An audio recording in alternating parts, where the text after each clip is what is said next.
douani ale kofete choy dimanche nege kanye ta anani ni odana goshira jamuka min na be sigi awye atoko de peace chronique mala famiyale ka wole blawma jamana kunganko ukanuka hakili jagabo okoka obatuni bela jele mesekika tata ko otala kika famu ko osrala bita ale krenkre nendo studio yɛrɛ minɛlen don ka fabi an bɛ page caman sanfɛ radio caman fɛnɛ sɔgɔlen don an na yɛrɛwolo tɔnden caman fɛnɛ bɛ yan walasa jama ka dɔn ko tulobaga lamɛnbaaw walasa u bɛ se k'a dɔn cogo min na ko aw caman bɛ yan a ka d'an ye aw bɛɛ ka tigɛrɛ fɔ s'il vous plaît. O la ka foli k'a lase aw bɛɛ lajɛlen ma bi an y'a kanu ka yɛrɛwolo debout sur les remparts ka a ma belebele fila ko olu bisimila kana ɲininkali ka a boloda fɛn caman ka jamana kunkanko fo ka taa se ko caman ma da bɛna don minnu na tileka in na o la radio minnu bɛ yen ni olu sɔgɔlen don Peace FM na ni waati in na RFM b'o la Rampart b'o la Nour FM ka taa se Emergence ma an bɛ ni lamɛnbaa bɛɛ lajɛlen fo ni waati in na page la sa Kati 24 o bɛ yan ka taa se abamako.com ma ka taa se Jani.com ma Peace FM en direct ani page chama Gandi Malien o fana bien voilà Songo Media ani anda bena se page to bela jelema jemukan o kon lala ka aw bela jelen fo jangine jara ka bo Peace FM na Burama Diallo mas on de bena ke nyiningali akebaga ye honorable Siriki Kuyate abe kene kono fo kata se Adama Ben Jarama Ben le cerveau suina sa nge kanyem wa ani keleni odanango shira Dr Aboubacar Siriki Fomba amena ale bisimila Peace FM afien sra fe Peace FM do ayaw sogala aw folo de ba me ka famu ninga klaka anya photo wi jangine inikle Burama inikle k'i fo a diyara n ye ka lamɛnlikɛ jɛkulu bɛɛ lajɛlen fo ani maa ma sen bɔra kɔnɔkɔrɔ ka si yan ka foli kɛrɛnkɛrɛn ka di u bɛɛ lajɛlen ma a kun ka di ye minnu kan ye ka na n'u sen ma yan sɔrɔ ka foli d'u ma ka radio ɲɛmaa fo u dan tɛ foli min na ka foli di ATT bugu maa bɛɛ ma kelen tɔgɔ la tabarikala minnu bɛ k'an lajɛ bɔlɔlɔ sanfɛ an ka foli bu u bɛɛ lajɛlen awɔ o la ka lamɛnbaa bɛɛ lajɛlen fo an ta a ko bila dagirenda la ni an tatɔ ye an bɛ Dr Cham fo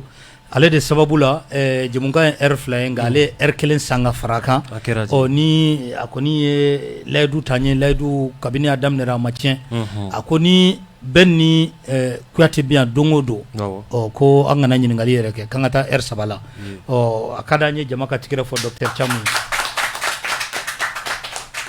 Cheikh Sidibe nɛgɛ karafe b'e bolo fɛn min ye ɲɛmaa ye Umar Mariko a bɛ ka baara in bɛɛ lajɛlen na kɔlɔsi o b'a to ni kumakan fɔlɔ an bɛ o tɛnku honorable Siriki Kuyate la dakurunya kelen na a ka an jaabi ka taa o sira kan wulikajɔ kɛra kɔnɔwarikaw fɛ alamisa ka a dugujɛ juma la k'a fɔ ko CEDEAO ka kɛlɛcɛw k'u bɛ ka labɛn dɔ sabati i bɛ kibaruya dɔn a la i bɛ mun sɔrɔ ka fɔ a la dakurunya kelen Mase an bɛ Ala fo ka Ala barikada Ala fɔlen kɔ an tun bɛ sun na o kun cɛra ni seli ye o kun kɔnɔna na maaw ye yafa deli ɲɔgɔn fɛ a kɛra an b'a ɲini Ala fɛ yafa ninnu ka minɛ ya rabi maa minnu ta kɛ ni kɔnɔnajɛlɛ ye o minnu ta kɛcogo ɲɛna o minnu ta kɛcogo ma ɲɛ o an b'a ɲini Ala fɛ Ala k'a bɛɛ minɛ bateau fɛnɛ k'a ɲini Ala fɛ Ala k'u bɛɛ minɛ amin amin o bɔlen kɔ a bɛ ye k'a fɔ an bɛ don min na i ko bi n'i ye an ka CEDEAO ka kolo in jateminɛ n'o y'an ka farafina tilebinyanfɛ kolo ye a bɛ gɛlɛyaba de kɔnɔ bi ale dɔrɔn tɛ ani G5 Sahel G5 Sahel dɔrɔn tɛ MINUSMA dɔrɔn tɛ ka taa se fo a fɔ ma ko EICPA ninnu bɛɛ bɛ gɛlɛyaba de kɔnɔ CEDEAO ta fanfɛla sisan G5 Sahel balannen parce que a yɛrɛ ko Hashimi de kan ka kɛ G5 Sahel président ye bi a fɔra ten ka sababu kɛ Burkina ka turu banna turu dira Tchad ma sisan ni Tchad y'a bila Mali de kan ka taa Tchad jamana kantigi ɲɛ b'a la jamana min bɛ s'a ko kɔrɔ bi o bɛ tali kɛ Mali la a dɔ la Idriss Déby denkɛ n'o ye Mohamed Idriss ye a ye k'a fɔ ko Mali ka se ka taa komi Faransi ka projet de don n'o ye Union Européenne ni Faransi ka fɛn dilannen don olu de b'a wariw caman bɔ u kan bɛ k'a fɔ ko Hashimi ti k'a ye sisan u bɛ fɛ k'a lajɛ CEDEAO kɔnɔna na k'u bɛna kulu dɔ sigi min bɛna ale terrorisme kɛlɛ ka sababu kɛ Faransi sen bɔra duguma Mali la donc o nɔ kan u bɛna fɛ ka na fɔ u bɛ G5 Sahel modèle dɔ créer tugun mais Masi nin si tɛ taa ka sababu kɛ jumɛn ye jamana min bɛ s'a kɔrɔ hali n'a sɔrɔ k'a dabɔlen don sɛbɛ kama o bɛ tali kɛ Mali de la sinon ni jamana ninnu tɔ bɛɛ kelen don fu gɔtɔ ye donc o b'a jira k'a fɔ CEDEAO bɛ instrumentalisation de kɔnɔ o ni CEDEAO bɛ expérimentation de kɔnɔ o bɛ se ka mun de kɛ pour que ka se ka hali bi farafinna sama ka bila jɔnya kɔnɔ parce que tɔn ninnu caman u sigira ni miirina min ye mun tun b'a kɔ o de ye nin ye donc farafinw ni jamanaw ka ɲɛtaa kɔnɔna min tun b'a kɔnɔna na a ma se k'o sira ta fɔlɔ o de kama an bɛ kɛlɛla yaasa ka se k'o sira ta tabarikala k'a da maaw tulo kan an bɛ groupe sanfɛ ni courant y'an sɔrɔ yɔrɔ min na an b'a ta ye o b'a to ni an bɛ kuma galama ka tɛnku Adama Ben Jarala Ben le cerveau bi ta ye appel sous le drapeau an bɛ appel à la nation do appel adresse à la nation bi ta o de ye adresse à la nation do kuma bɛna kɛ jamana kɔnɔdenw fɛ bi de tabarikala Ben ko force dɔ bɛ ka labɛn an ka jamana kama walima a fɔcogo ma ɲɛ kosɛbɛ Maski fo a diyara n ye donc ka Sidiki Kuyate fo ka Yɛrɛwolo tɔnden fɛn fɛn bɛ yan ka bɛɛ fo ka Peace FM baarakɛla bɛɛ fo ka Janginɛ fo ka kɔrɔ Umaru Cɛfi Marigo k'a fo grand frère Bubula le grand frère national k'a fo olu belebeleba d'a ma média fɛn o fɛn bɛ yan ka bɛɛ fo ani radio fɛn fɛn bɛ ka synchroniser ka radio bɛɛ fo donc k'a fɔ Mas an labɛnnen don ni a bɛɛ lajɛlen parce que an b'a dɔn mɔgɔ o mɔgɔ n'i bɛ Faransi dɔn i b'u ka taabolo dɔn ni i n'u ka kɛlɛ kunnama dɔ sɔrɔ ko ma ka bali la tugun donc ni i seginn'i kɔ i b'a dɔn k'a fɔ ko anw ka nin organisation fɛn o fɛn sigira au niveau sous-régional et au niveau même du continent africain a caman na i b'a sɔrɔ ko Faransi bolo b'a bɛɛ kɔfɛ généralement de façon générale Occident tigɛ b'a kɔfɛ parce que diɲɛ organisé de sorte que olu ka continuer ka diɲɛ dominer donc u bɛ organisation sigi olu yɛrɛ bɛ minnu financer n'u b'u contrôler donc u bɛ fɛ u ka orientation politique diplomatique ka taa sira min fɛ olu de b'a jalalatigɛ ka taa o siratigɛ fɛ donc pour ce faire an labɛn bɛ Mali kɔnɔ yan mais Mali tɛ Gambie ye Mali tɛ Côte d'Ivoire ye pour dire que ko dɔ kɛra olu ka jamana kɔnɔ o ko tɛ se ka bɛn anw ka Mali kɔnɔ.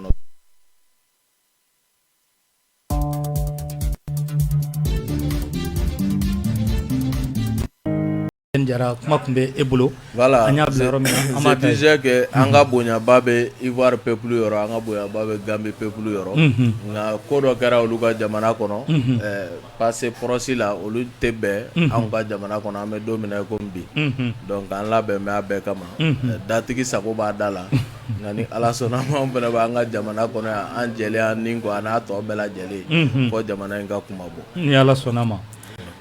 Janginɛ kuma tɛ nin ye o b'a to ni an bɛ don ni an ka barodakun fɔlɔ ye sabula bi an bɛna babu ka a sigi fɛn damadɔ kan o bɛna kɛ kɛnyɛrɛba meeting Kuyate i bɛ se ka mun fɔ an ye kɛnyɛrɛba meeting kan. Masi an bɛ kɛnyɛrɛbakaw fɔ ka waleɲuman dɔn ka sababu kɛ kabi wagati jan an bɛ se ka fɔ kabi an ma don sunkalo kɔnɔ kɛnyɛrɛba taga a kun labɛnnen don kɛnyɛrɛba taga labɛnna ka bɛn fɛn min kɔnɔna na o bɛ tali kɛ welewelemada min kɛra marisi kalo tile 5 san 2022 ko maliyɛn bɛɛ ka fɛɛrɛ kɛ an kana don drapeau kɔrɔ n'o ye an kana faso baara faso lakanani faso ɲɛta ko an kana an ka fɛɛrɛ de ɲɔgɔn ma an ka kɛ ɲɔgɔn jigi ye ko baara kɛ kɛnyɛrɛba dugutigi tɔgɔ la kuma taara k'a yira k'a fɔ o welewelemada min kɛra yɛrɛwoloya kadiri kɔnɔ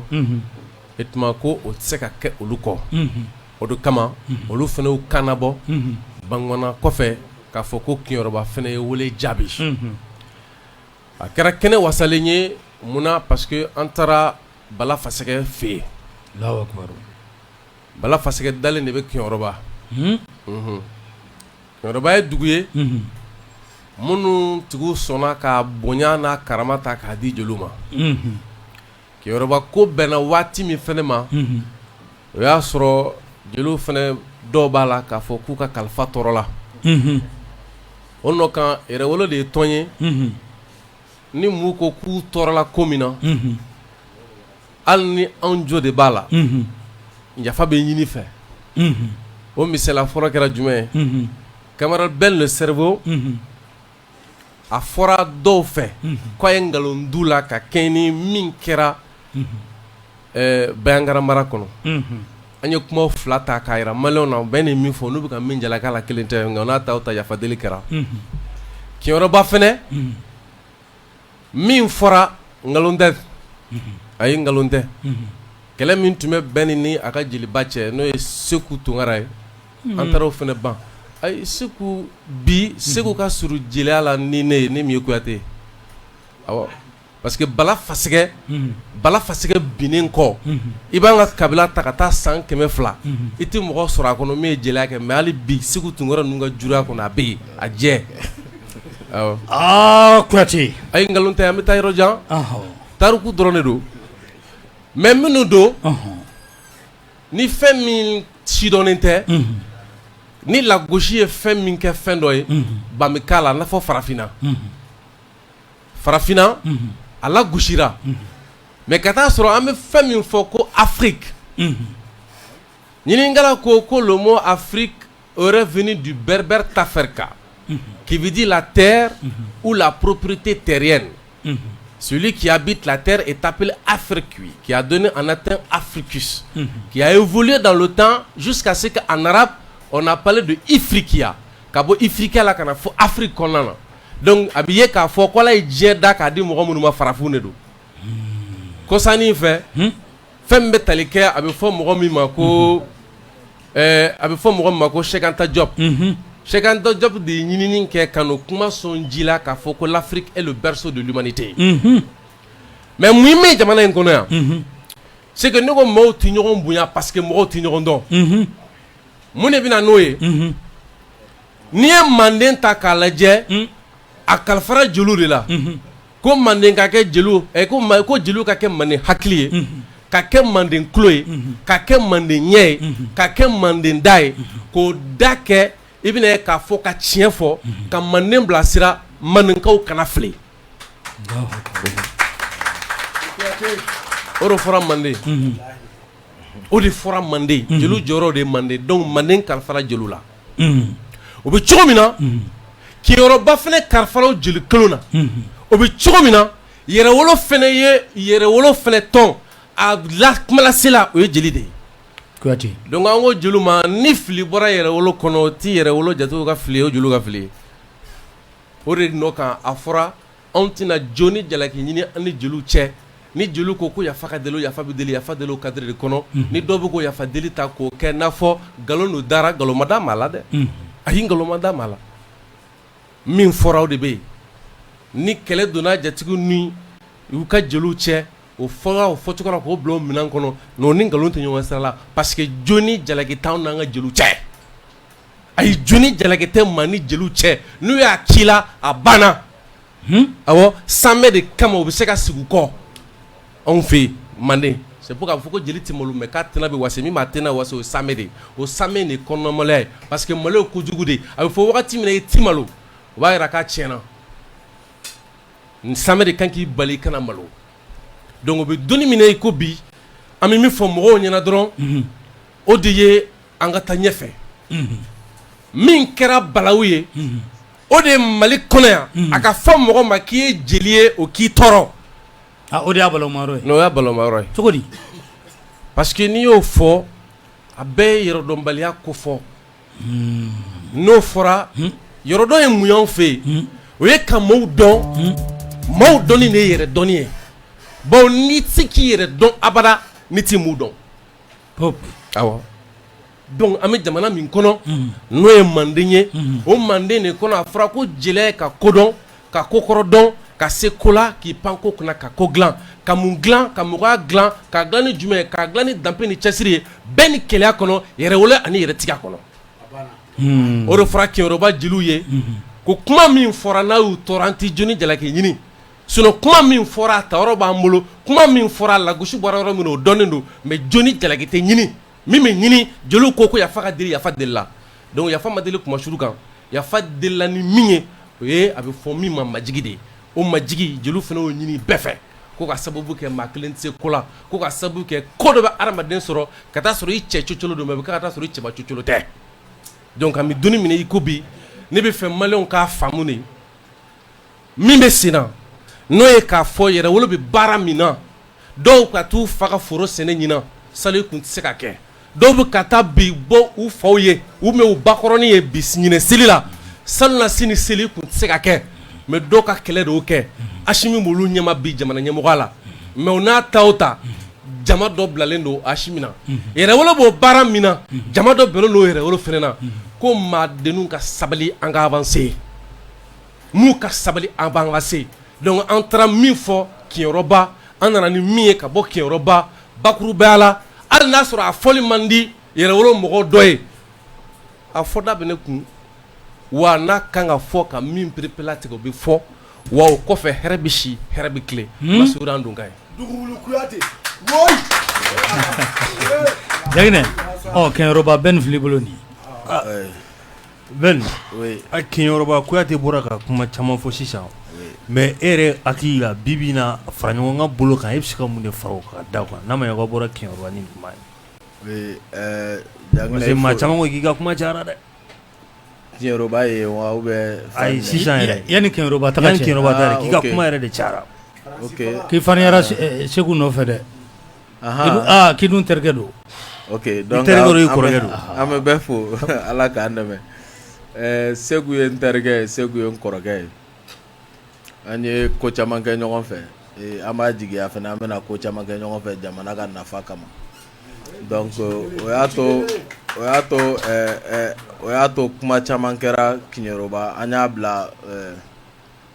fili mina ani tigɛ di ɲɔgɔn ma minan kɔnɔ parce que adamadenya la mɔgɔ tɛ se ka kɛ adamadenya la k'i tɛ fili et puis mɔgɔw bɛ to k'a fɔ ko karisa bɛ se kuma la anw yɛrɛ kɔni bolo kuma de bɛ s'i la donc o y'a to mɔgɔ mɔgɔ bɛ kuma bɛ se ka jɛgɛ i bolo a bɛ se ka tɛrɛntɛ i bolo mais fili man jugu n tɛ segin kɔ o de ye kasara ye o de ka jugu donc c'est pourquoi an bɛ se k'o yira mɔgɔw la halisa on est perfectible donc ko caman bɛ yen nin y'a daminɛ de fili caman bɛ se ka na gɛlɛya caman bɛ se ka na nka an bɛ min ɲini halisa o ye mɔgɔw ka hakɛto de ye ani mɔgɔw ka yafa de ye parce que i bɛ kuma fɔ e b'a fɔ ni hakilina min ni hokumu min ye a bɛ ɲɛsin mɔgɔ min ma o b'a faamu ni hakilina min ani mɔgɔ wɛrɛ minnu tulo b'i la olu bɛɛ b'u ka hakilina don a kɔnɔ u tɛ kelen ye quoi mais min ka ɲi bi anw bolo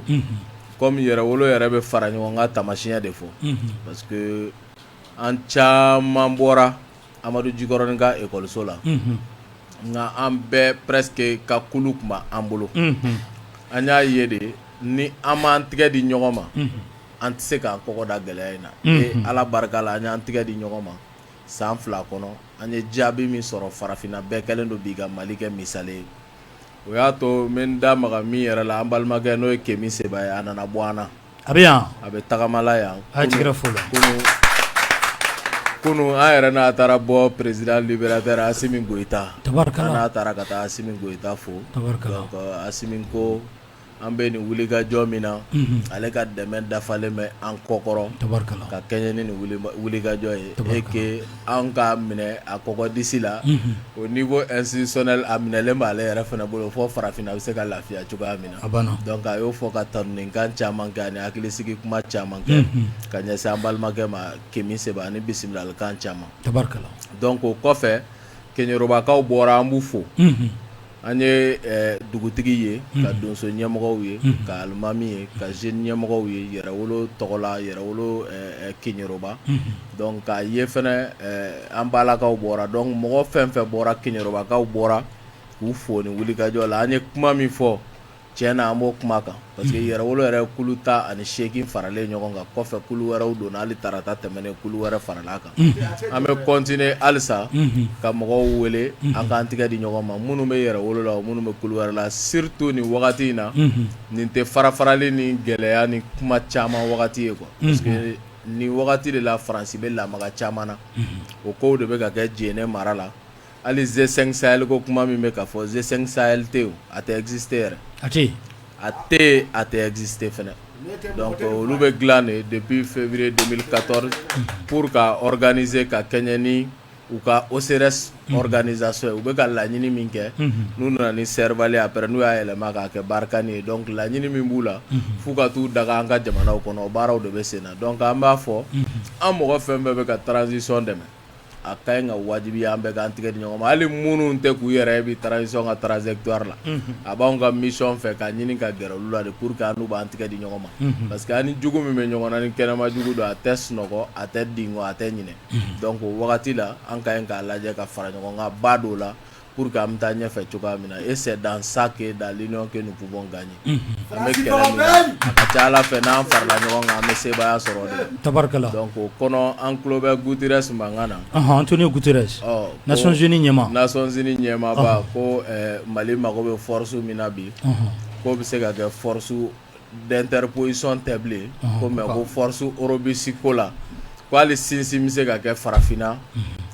jamanaw kan ko pour que ko wolomasiri ta b'aw kunda Mali kan an ko suruku bɛ bakɔrɔni minɛ yɔrɔ min o tɛ yuguba saga ta yɔrɔ ye dɛ donc yɔrɔ min na Faransi yɛrɛ bɛ ka dɛsɛ n'o bɛ ka gɛn wagati kelen na n'aw ko k'aw bɛ Faransi sago wɛrɛw ta ko ka n'olu cogo anw kan an bɛ nin bɛɛ dɔn lamaga min bɛ sen na MINUSMA ka mandat ko de don ni Ala sɔnna a ma tagalen ɲɛfɛ an da bɛ don a kɔnɔ yan'an ka kuma lasegi Kuyate ma i ka bɔli dɔ sen fɛ kɔsa in na i y'a jira ko hali Cɛbilen Darame ninnu minnu n'aw tɛ hakilina k'a bɛna wuli ka se o ma yala o hakilina nana cogo di non au fait an m'a fɔ an bɛ wuli ka s'u ma n ko ni Cɛbilen ye ɲɔgɔn seliman fo parce que kabiri wagati dɔ kɛra parce que an ni Cɛbilen ye ɲɔgɔn sɔrɔ an tɛ a baara de kɔrɔ 2017 donc après an donna ɲɔgɔn na ensuite ko caman kɛra donc sisan transition ko bɛ sen na Cɛbilen olu b'u ka courant idéologique kɔnɔ olu ka faamu na Faransi ko de bɛ se ka kɛ sababu ye ka Mali ni farafinna kisi anw ka faamu na farafinna ka jɔnya juru o de ye Faransi ye gɛlɛya fɛn fɛn b'an kan o dalen don Faransi de la donc o y'a to kumaw gɛlɛyara kumaw kuntɔn yɛlɛnna wagati dɔw la ka kɛɲɛ ni jamana yɛrɛ lafasali hakilina ye nka juguya kelen t'a kɔnɔ donc an ye ɲɔgɔn sɔrɔ ka foli ni yafadɛli min kɛ n y'o de yira ka tila k'a yira n ko hali maa minnu ka hakilina tɛ transition ye an bolo bi wagati dɔ sera tuubi ma datugu an y'u wele ka na tuubi de ma nka k'an bɛna wuli ko ka s'u ma an m'o lase kɛrɛ nka an y'a kanu kɔni bi tiɲɛ na a ka d'an ye malidenw ka tuubi ta tuubi ta o de ka d'an ye kosɛbɛ pour an k'an tigɛ di ɲɔgɔn ma parce que fɛn ma ɲi ka sɔrɔ jamana kɔnɔna nin wagati la quoi ni kɛnɛmana ka kalan i b'i jija i bɛ se ka so kɔnɔna sumaya cogo min na parce que n'i kɔ da ko caman na ɲɔgɔn fɛ a kɔlɔlɔ bɛ se ka bonya nka o kɔrɔ tɛ k'a fɔ ko an ɲinɛna kɔrɔlenw bɛɛ kɔ o kɔrɔ tɛ k'a fɔ ko kiri ka sonsoro o kɔrɔ tɛ k'a fɔ ko yafa bɛ se ka kɛ nka sariya ka ɲi ka boli fɛnɛ quoi min ni min ka kan o ka da o kan o bɛ sigi kɛ damu ye quoi. Tabarikala adresse à la nation do kama wakili la jigi Adama Ben Jara ka taa se honorable Sidiki Kuyate Yɛrɛwolo debout sur les remparts olu tɔgɔ la olu de bɛ an bolo yan bi nɛgɛjuru labila t'a la nka minnu bɛ fɛ ka bataki ci 70 22 33 60 70 22 33 60 minnu bɛ jamana kɔ kan 75 25 35 38 75 25 35 38 nka i b'a kɛ bataki de jangi na an bɛ don an ka babu filanan na ɲininkali jumɛn b'i bolo ka tɛngu Kuyate la Kuyate yan'an ka taa babu filanan na komi appel sous drapeau mɔgɔ caman yɛrɛ k'aw kun ka taa Kidali Kidali ta Kɛnyɛrɛba ta nana Kidali ta ɲɛ cogo di parce que maa caman kun sigilen don k'aw ka Kidali ta in de makɔnɔ o ka di mɔgɔw ye kosɛbɛ mun mɔgɔw bali i b'a dɔn n t'a dɔn a fɔra fɛn kelen min sen fɛ bɛn delila k'a fɔ ko Mali bɛ yɔrɔ min na ko bi ko an mago bɛ a bɛ fɔ min ma ko kokɔrɔdɔn c'est à dire que kodɔn tɛ mago ɲɛ bilen ko kokɔrɔdɔnni de b'a ɲɛ ka kodɔn ka kokɔrɔdɔn dɔw sɔn k'a fɔ ko nin bɛɛ tɛ kuma kelen yan a bɛɛ tɛ kuma kelen dɛ n'i ye Manden dugukolo ta sibiriya kelen t'a kɔnɔ min tɛ Kamaralakaw ta ye Manden n'i ye Manden mara ta o bɛ Keyitalakaw bolo Manden dugu fɔlɔ o ye Kirina ye Kirina dugutigi o ye jeli de ko de bɛ ka tariku bɔ bi dɛ ayi tariku tɛ n bɛna fɔ mɔgɔw ɲɛna de k'u k'a dɔn an bɛ min kɔnɔ ko kulonkɛ tɛ ka kulonkɛ dabila kulonkɛ tɛ ɲama b'a la jamana bɛ min kɔnɔ u t'a dɔn fɛn min don u t'a dɔn ka kulonkɛ dabila awɔ ka dabla mi fo ka kulonkɛ de dabla anw ti yan kulonkɛ la anw ti yan tɔgɔ ɲini kama anw ti yan wari ɲini kama ni wari ɲini don o sababu min bɛ ne bolo o tɛ nin ye awɔ parce que ne filanw fɛn fɛn bɛ yen k'olu sɔnna ka taa jeliya kɛ ko wɛrɛ min b'olu bolo bi o tɛ ne bolo o tɛ ne bolo donc an mana wari ɲini kama an mana tɔgɔ ɲini kama an nana min kama n'o ye fasoko k'a to an ka fasoko baara kɛ Manden dugu fɔlɔ ye Kirina de Kirina kɔrɔ wɛrɛ foyi t'a la n'an bɛ min wele ko kili sɛkili Berso Manden dugu a fɔlɔfɔlɔ ye Kirina de min b'a kunna o ye jeliw de ye Kamisoko jeliw n'i kɛra Kirina dugutigi ye i tɛ voyager bilen i tɛ bɔ Kirina bilen ni bana y'i sɔrɔ ko a bɛna furakɛ Bamakɔ de i bɛ sa i tɛ na Kirina awɔ est-ce que kuma in faamuna n y'a faamu Manden dugukolo sibiriya kelen t'a kɔnɔ min tɛ Kamaraw ta ye a mara bɛ Konatelakaw bolo n'o ye Ketalakaw ye Kirina dugu fɔlɔ o ye jeliw ta ye donc o ye ka ko kɔrɔ de dɔ ye c'est pourquoi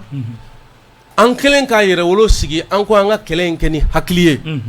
ka sababu kɛ jugu cayara ka sababu kɛ jumɛn ye jugu dɔ bɛ wele ko ɲin jugu i bolo k'a ni bɛ ɲɔgɔn fɛ a bɛ k'i juguya jugu dɔ bɛ wele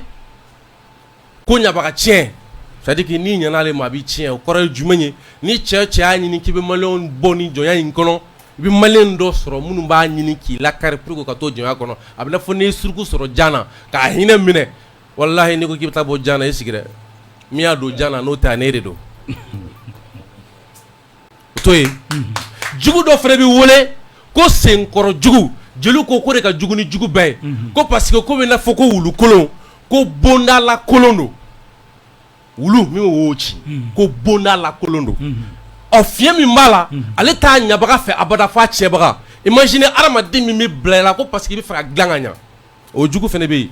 ale tɛ ci dɔ la dɛ parce que i bɛ fɛ ka dilan ka ɲɛ ale t'a ɲabaga fɛ f'a cɛbaga senkɔrɔ jugu ye wulu kolon de bondala kolon a t'a ɲabaga fɛ f'a cɛbaga donc o bɛ cogo min na kɛlɛ ninnu bilala hakili minɛn de kɔnɔ an mago bɛ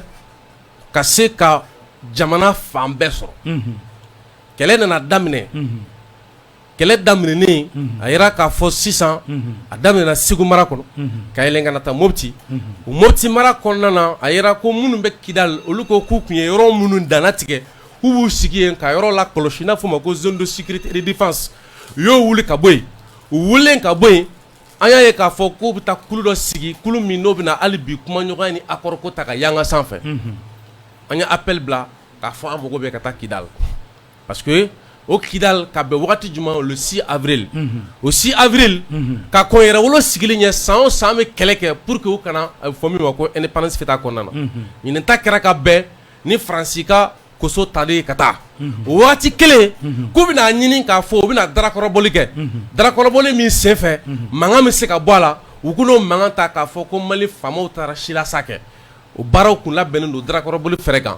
ka maaw ni jamanadenw hakili jɔ Kidal kan k'a yir'u la k'a fɔ n'a tɛ maa min bolo ko Kidal ko bɛ agenda kɔnɔ an ye communiqué kɛ parce que o kɛlɛ fɛrɛw de an bɛ ka don o kɔnɔ komi a tɛmɛna ka ban sinon an tɛ don a kɔnɔna na o communiqué nɔ kan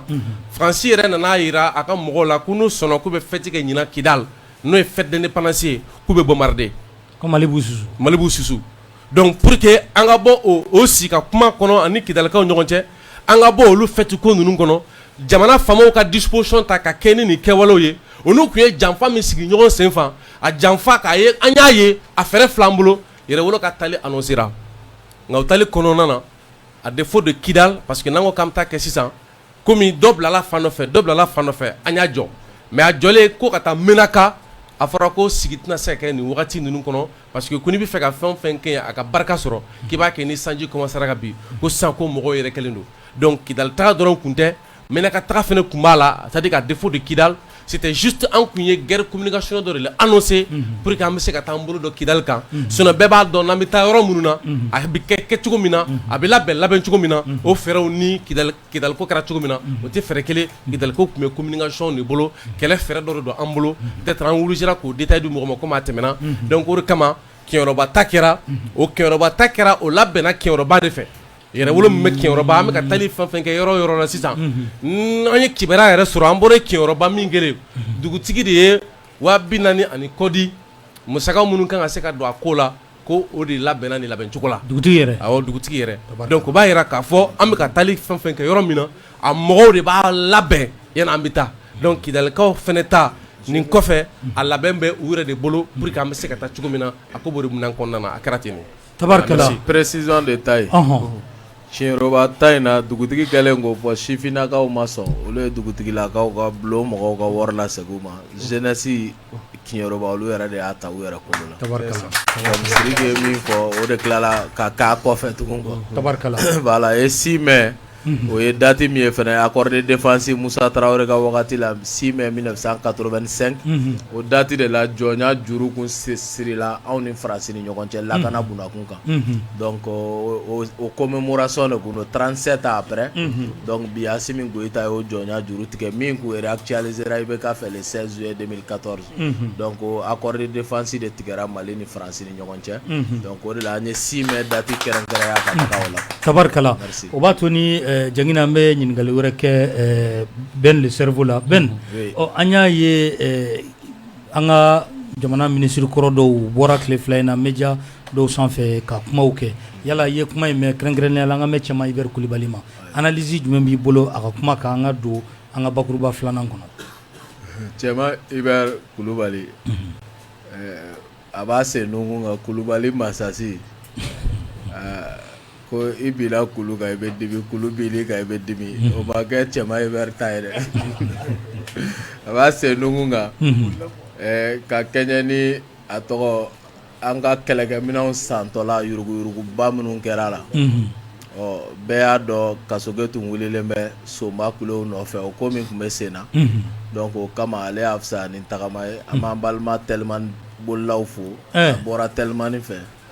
Cɛman bɔra Tɛlimani de fɛ Moritani mara fɛ ka sɔrɔ k'i yɛrɛ ɲini o y'a sɔrɔ Kasim Tarawele an b'a fo ale y'a kibaruya bila a ko ale ma bali ka voyager ko rumeur don ko mensonge don mais a ma segin fɔlɔ o kɔfɛ a ma segin donc o don a yɛrɛ jɔra la pour la première fois u ka télé in kan yen ko ale bɛ Abidjan yan ko parce que ko choix wɛrɛ tun t'ale bolo ko k'i sen fa walayi m'a kɛ ka ɲa Cɛma Ibɛri ka wagati la précision dɔ bɛ yen min ye Cɛma Ibɛri boli tigi n bɛna n da maga gundo fitinin na ayi dɛ a ko ale bɔra jamana kɔ kan mais a ma boli fɔ dɛ bɛnɛ de bɛ ka boli fɔ dɛ a ma boli a ye boli fɔ a jɔra la n bɛna fɔ sisan k'a ye boli fɔ sisan langue de Molière tubabukan don n'i y'a bɔ i da kaban hakili bɛ don yɔrɔ sɔrɔ a kɔrɔ a ko min bɛ jamana kɔnɔ bi ko n'i ko k'i ma sɔn transition in tacogo ma c'est-à-dire Mali bɛ ka kanabila min kɛ n'o ma bɛn i ma n'i kumana k'u b'i da don bɔrɔ kɔnɔ ko choix wɛrɛ tɛ to i bolo i bɛ taa kaso la soit i bɛ boli donc journaliste b'a ɲininka ko de y'a to k'i nana Abidjan wa a ko bon k'ale kelen ka cas tɛ se ka kɛ k'a bɛɛ jalalatigɛ ko mais ko Bube ka cas bɛ donc kɔrɔ ale ka cas b'a kɔnɔ donc ale bolilen k'i sen fa o b'a kɔnɔ ko de tora ale donc a b'i da don mɔgɔ wɛrɛw ta la an bɛ fɛ k'an pan minnu ta kuma kunna ni wagati in na ka Cɛma Ibɛri to ministre de la défense ya la kɛlɛkɛminɛn dɔw de sanna Mali kɔnɔ walayi a kɛlɛkɛminɛnw tun ma livrer a sanna nka a ma livrer wari taara wari bɔra mais kɛlɛkɛminɛnw ma livrer ni kuma ka bon dɛ don dɔ Sadio Kamara bɛ ministère de la défense la dɔw nana ni kɛlɛkɛminɛn ye ko kɛlɛkɛminɛn dɔw ka ɲi ka na Sadio ministère de la défense ye ɲininkali kɛ k'olu sanna wagati jumɛn u y'a wagati fɔ a opérateur dɔnnen jamana kɔnɔ u nana n'a ye ko nin ko min bɛ sen na bi sisan ko a sanna Cɛma Ibɛri ka wagati fɛ commande ni fɛn u bɛ opérateur taara i ta de bɔ a la quoi a bɛ i n'a fɔ wari kun dira opérateur ma wari taara jamana kasu la mais minɛnw kun ma na minɛn ma na kabiri 2015 je crois quand il fut ministre de la défense o minɛn livré la 2021 bilahi ɲana a ka boli a y'o kibaruya de mɛn o de kɛra dɔrɔn semaine min dar'o kan a y'a fisaya ni tagama ye donc o commerçant de nana ka na fɔ ko awɔ olu kun ye wari minɛ wari minɛna marché passation kɛra fɛn bɛɛ kɛra nka minɛnw kun ma na minɛnw ma na donc olu kɔni ta filɛ parce que o de bɛ f'i ye o wari minɛ i b'a justifier papier la fɛn tɛ na an b'a dun o de bɛ kɛ donc sisan opérateur bɛ n'u yɛrɛ blanchi de an kɔni ka minɛn filɛ anw nana ni minɛn ye ale ko nin b'a sɔrɔ ni minɛn ye Comme ni ye mina sa cogo cogo a bɛ bila moyen de transport dɔ de kɔnɔ i b'a sɔrɔ nin kun bɛ nɔn si kun 2015 mina min sala 2015 o ka libéré 2021 bilahi o kɛra c'est pourquoi cɛma Hubert bolila ils savent ce qu'ils ont fait u b'a dɔn k'u ma ɲuman kɛ Pulo tɛ Bamako yan Musa Mara tɛ yan u ma sɔn transition ma mɔgɔ tɛ minɛ sa k'i ye politique mɔgɔ bɛ i ye politique ɲɛmɔgɔ bɛ k'i ye candidat ye mɔgɔ tɛ minɛ o la o olu bɛ ka kuma fɔ bi fanga ma u tɛ yan u bɛ yan ils sont opposés u b'u ka cadre kɔnɔ u bɛ ka kuma parce que olu b'a dɔn u ma jamana nafolo ta u ma tiɲɛli kɛ n'i ma jamana nafolo ne ye min y'o ta k'a fɔ ko acharnement min bɛ e kɔ k'o dɛnnen don politique sira la o tɛ tiɲɛ ye sa o tɛ tiɲɛ ye e ma ye Musa Mara b'a fɔ ko armée bɛ ka taga ɲɛfɛ k'an bɛ armée fɔ wa ko justice ka taa n'a ye parce que a b'a dɔn min don ni jama jɛyalen tɛ o yurugu ko sira fɛ i tɛ se k'o fɔ ani Musa Mara tɛ hakilina kelen kan parce que Faransi ko ka d'a ye a bɛ Faransi jɔnyani b'a la Faransi kasa bɛ Musa Mara la n terikɛ don an b'a kuma kɛ mais yurugu a fana bɛ ɲugu faso nafolo la o ye tiɲɛ ye an k'o fana fɔ n'i ye mɔgɔ ka défaut fɔ qualité min b'a la i ka ɲi k'o fɔ donc o kama cɛma Hubert ninnu bɛ kule min kɛ u bɛ ka kule min bɔ bi kɔ kan dɔwɛrɛ tɛ parce que u b'a dɔn n'olu nana jamana kɔnɔ u ye yurugu min kɛ u ka ɲi ka minɛ ka datugu o kulekan de b'u da donc anw bolo le chien à boire la caravane passe o de bɛ jamana kɔnɔ bi an bɛ k'an ka jamana nin de kisi donc minnu ye jamana ci n'olu opposera jamana nin kisili la diyagoya don u bɛ kule surtout minnu y'u senfa nka o senfa n'o kule kɔnɔ an bɛ continuer an ka jamana jɔ fɛ quoi tabarikala Kouyaté e hakili juru carinen don kosɛbɛ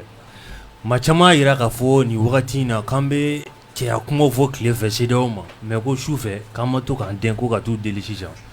kɛrɛnkɛrɛnnenya wagati laban in na y'a ye k'a fɔ ko Ablaye Diop ka dɔw ko k'a y'i den ka taa de Togo ko ka taa Faure fɛ yen walasa Faure ka se ka kɛ kumada ye ani CEDEAO cɛ CEDEAO ka ɲin'a na ka kalo 24 d'an ma yala e bɛ ko in e b'a ye cogo di? Vous savez, a bɛ fɔ hakilimaw fɛ ko l'esprit qui se comprend lui-même est l'esprit dont l'homme libre. Hakili maa yɛrɛ faamu o ye hakili min tigi tɛ jɔn a la ye. Kuma ye fɛn dɔ de ye ani hakili u kan ka tagama ni ɲɔgɔn ye a bɛ fɔ o ma ko la liaison intime entre la parole et l'esprit. O tagama ɲɔgɔnya o de tiɲɛna dɔw fan fɛ fo nana wolo min na o de ye kuma tiɲɛni ye. Platon dun ko ko la déperdition de la société est d'abord engendrée par la fraude des mots. E k'a lajɛ CEDEAO min y'a ka cartouche bɛɛ fili a bɛɛ fili a bɛɛ foyi wɛrɛ tɛ yen foyi wɛrɛ t'a bolo force en attente o tɛ yen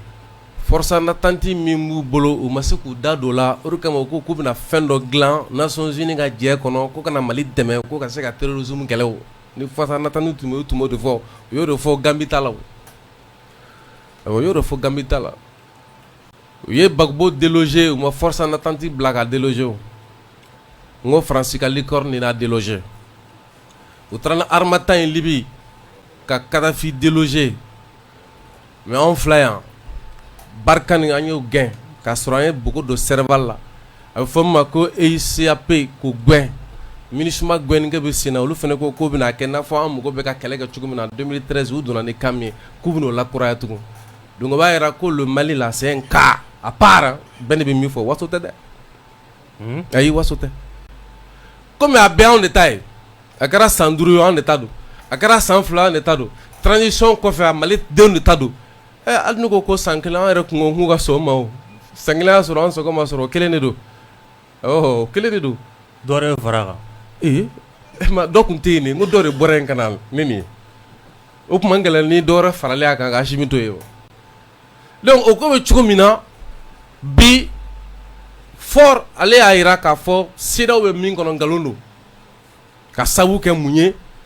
fɛn bɛ tali kɛ u ni ɲɔgɔn cɛ u bɛnna kuma dɔ de kan k'o kɛ sariya sɛbɛn ye n'u fɔra ɲɔgɔn kan o la kiiri de kan ka kuma u ni ɲɔgɔn cɛ ni kiiri kumana chef d'état mɔgɔw jɔyɔrɔ t'a la fort b'o laɲini kɔnɔ a bɛ minnu cɛla c'est le loup maintenant Mali mɔgɔ bɛɛ maa minnu kɔni bɛ ka tiɲɛ fɔ an tɔgɔ la yen k'olu renforcer o olu bɛ dynamisme min kɔnɔ ka se k'o kokɔrɔ don pour que an kana kɛ fitiriwale ye o olu de bɛ Mali ni forcer o sinon n'a sɔrɔ ko siran don mun na i bɛ taa fort fɛ yen i tɛ taa Alassane fɛ yen mais an tɛ Alassane fɛ yen parce que an b'a dɔn ale t'a yɛrɛ bolo an tɛ taa Macky fɛ yen parce que Macky bɛ ka kuma min fɔ o mɛnna an tɛ taa Bazoum fɛ yen parce que Bazoum bɛ ka kuma min fɔ nin bɛɛ dɛsɛ kuma de olu bɛɛ dɛsɛ kuma de parce que Bazoum ni kungo ko bin kɛra min bɛ tali kɛ o filɛ ka waleya min kɛ ko sariya sɔsɔ don mais a seginna a kɔ mais Faure ma segin a kɔ donc an dun mɔgɔ bɛ tɔn min don o ye anw ka laɲini ye o de ye tɔn in ka laaraw ye sariya ka se ka labaara kɔnɔ jamana kɔnɔdenw mɔgɔ b'a la an ka taa sira min fɛ an ka t'o sira fɛ donc o nɔ kan n'an bɛ ka se ka mɔgɔ sɔrɔ minnu bɛ ka plaider à notre faveur an b'olu ka position renforcer o institution kelen kɔnɔ pour que an bɛ se ka institution in an sago sɔrɔ a kɔnɔ cogo min na parce que an m'a ɲini k'a fɔ ko an b'an sama ka bɔ a kɔnɔ mais an y'a ɲini k'a fɔ a bɛ bolo min kan n'o ye Faransi ka fɛn dilannen ka jamana ninnu tereke o bolo kan an b'a détruire comme IBK ka fanga min tun bɛ ka yɛlɛ an kan comme une machine qui broyait sur son passage tout ce qu'elle trouvait o détruira cogo min na k'a bɔ o kɔnɔ ka na fanga di min fanga na sira wɛrɛ kan an mago bɛ min na an b'o logique de kɔnɔna na donc ni Faure sɔrɔla Faure fana bɛ se mɔgɔ min na o fana bɛ sɔrɔ donc pratiquement CEDEAO bɛ jɛnjanjanjɔn min na an filɛ wagati min na parce que n'i ye jateminɛ kɛ kɛlɛ bɛ ka bɔ an fɛ yan mais Burkina b'o filɛ yan nɔ kɛlɛ a bɛ ka don olu fɛ Côte d'Ivoire bɛ k'a fɔ k'a bɛ ka labɛn parce que k'olu fana bɛ ka menace sɔrɔ Niger bɛ k'a labɛn alors que ta dun donna Libye de ka n'o gɔngɔn wuli anw na yan donc o b'a yira k'a fɔ ni peuple farafinna peuple bɛ fara ɲɔgɔn kan k'a fɔ k'u bɛ Mali dɛmɛ bi Mali bɛ ka bɔ tɔw fana kelen bɛ k'u ji kɛ Mali ye donc diyagoya la o jamana minnu bɛ yen nɔ n'anw ka jate la an n'u ka ɲɛmɔgɔw ni jamanadenw bɛ se ka baara kɛ ɲɔgɔn fɛ sira ka bɔ an ka taa o sira bɔli o tɛ se k'a fɔ k'i bɛ taa deli la dɛ parce que dɔw ka deli kɔrɔ ye jumɛn ye ni deli ko don pour que i bɛ taa Faure fɛ yen Faure bɛ ka tiɲɛ de fɔ ni deli ko don i bɛ taa maa fɛ i bolo ko se bɛ min ye kɛ ni deli ko don i bɛ fɛn min a bɛ fɔ ma cɛnin tɔgɔ dɛ Faransi Macron i bɛ Macron ka appel ta kɛ ni deli ko don i bɛ t'o ɲɛɲini farafin jumɛn bolo yan ninnu na ni deli ko de don mais Faure t'an bila ko an balo tun b'an bolo k'o y'an bila non ni Faure y'an bila o ye Faure kungo de ye c'est comme n'a fɔ pratiquement an tun bɛ IBK bolo IBK m'an bila Mali bɔra yan an bɛɛ man tan yɛrɛ di IBK ma Chinois ko avant d'offrir sa vie à quelqu'un il convient de réfléchir à qui et à quelle cause on va se vouer donc yani ani Faure ka taa an ma taa ɲini dɔwɛrɛ ɲini Faure fɛ o an mago bɛ a ka kɛ cogo min na an bɛ k'o de ɲini a fɛ n'a y'an bila o k'a yɛrɛ lajɛ tɔ bɛ bila minɛn min kan o bila minɛn kɔnɔna na donc pratiquement kalo 22 o san 1 o san 5 o nin bɛɛ Mali kɔnɔ kuma de donc ni Faure y'o kɛ o Faure y'o k'a yɛrɛ de an bɛ don min na i ko bi an kan bɛ de ni deli de don i bɛ taa deli kɛ yɔrɔ min na o tɛ Alassane fɛ yen o tɛ Macky Sall fɛ yen o tɛ Faure fɛ yen parce que a tɛ ninnu si bolo bi mais an bɛ se k'a lakɔgɔ cogo jumɛn na k'a k'an ta ye o sira de b'an bila ka taa ye parce que an bɛ ka kuma min fɔ CEDEAO ko la o k'o kelen de fɔ kuma bɛ yen de. Tabarikala an bɛ yɛrɛwolo tɔnden minnu bɛ yan an bɛ foli ni tanuni k'a lase u ma a ye tigɛrɛ fɔ aw yɛrɛ ye halisa ka Idrissa Mementa fo ka foli ka di honorable Musa ma ka yɛrɛwolo tɔnden bɛɛ lajɛlen fo o b'a to n'an bɛ taa ɲɛfɛ Adama Ben Jara an y'a ye k'a fɔ bɛnkan sɛbɛn min kuma ni Faransi cɛ Wolomasiri Tabaw ka sira fɛ a yirala an ka jamana ɲɛmaaw fɛ nin dɔgɔkun in kɔnɔ ko dan sirila la i bɛ se ka ɲɛfɔli jumɛn kɛ a ko la. K'a daminɛ k'an ka jamana ɲɛmɔgɔ fo n'o ye Asimi Goyita ye ka CNT ɲɛmɔgɔ fo n'o ye Maliki Jaw ye ani gouvernement ɲɛmɔgɔ Choguel Kokala Mayiga k'a fo u ye nin min kɛ i bɛ mɛn ka nin ɲini dɛ i bɛ mɛn ka nin ɲini ça c'est une décision historique masse Tabarikala farafinna kɔnɔ i bɛ mɛn ka nin décision ɲɔgɔn courageuse une décision courageuse héroïque et patriotique i bɛ mɛn ka nin ɲɔgɔn ye quoi i bɛ nin ye san bayirika ni bayirika bi na i bɛ sɔn kelen ma la France est un état prédateur France ka ministère de l'économie a ka ministère de la défense de ye quoi oui la France vit de la guerre elle vit de la guerre u tacogo yɛrɛ de y'o ye u balo cogo yɛrɛ de y'o ye parce que ala ma fɛn min nɔgɔya olu ye sɔrɔ cogo t'a la u bolo o kodɔn t'u la o faamu t'u la o sira t'u bolo o se t'u ye quoi a se kelen min b'u ye o ye ka taa bi mɔgɔw kan ne quoi comme waraba ka ɲɛnamaya bɛ cogo min na kungo kɔnɔ quoi a bɛ yaala de ka sogomisɛnw ɲini ka balo olu la quoi n'i y'a fɔ a k'olu dunni dabila dɔrɔn a bɛ sa parce que ale wara tɛ balo bin na donc o de ye Faransi ka politique ye ka ɲɛsin anw ka jamanaw ma ɔ Faransi président n'a ministre des affaires étrangères kun da labila la de quoi parce que olu tɛ ka fɛn dɔ de faamu Assimi non seulement Assimi ne parle pas a tɛ kuma mais apparemment Assimi n'aime pas trop de bavardage en classe kuma caman fana man d'a ye. Kuma caman man d'a ye classe kɔnɔ école min ka kuma pa ka ca, il te fout dehors quoi. C'est ce que je remarque du professeur Assimi Goïta. Parce que chaque fois que nous bɛ ka Assimi na dimi, Assimi bɛ sigi k'u lajɛ. N'u taara ɲɛfɛ ka taa ɲɛfɛ u ka kuma bɛ caya, a b'u to de la, a b'u ka ko ban kuma bɛɛ. Et il parle. Assimi ne parle pas. Mais a ka ɲi ka min kɛ a b'o kɛ. U ko tiɲɛ don ko Barkhane ka articulation, Barkhane ka ni yɔrɔ ye diɲɛ tubabukan bɛɛ créé,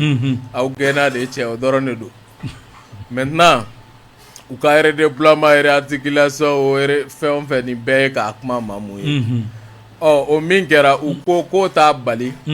ko base légale ni base juridique dɔ b'olu bolo min bɛ tali kɛ kabiri accord de défense. Olu de bɔra k'o kuma fɔ Assimi ko ah bon.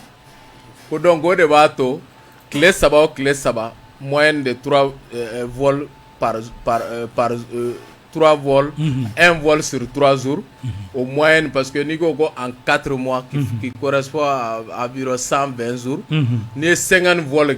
au territoire aérien, en violation de toutes les lois et de tous les principes, ni au baraga va pas clé ça qu'on est qu'un vol kelen de Belgique kɛlɛkɛ cɛw jigini b'o la,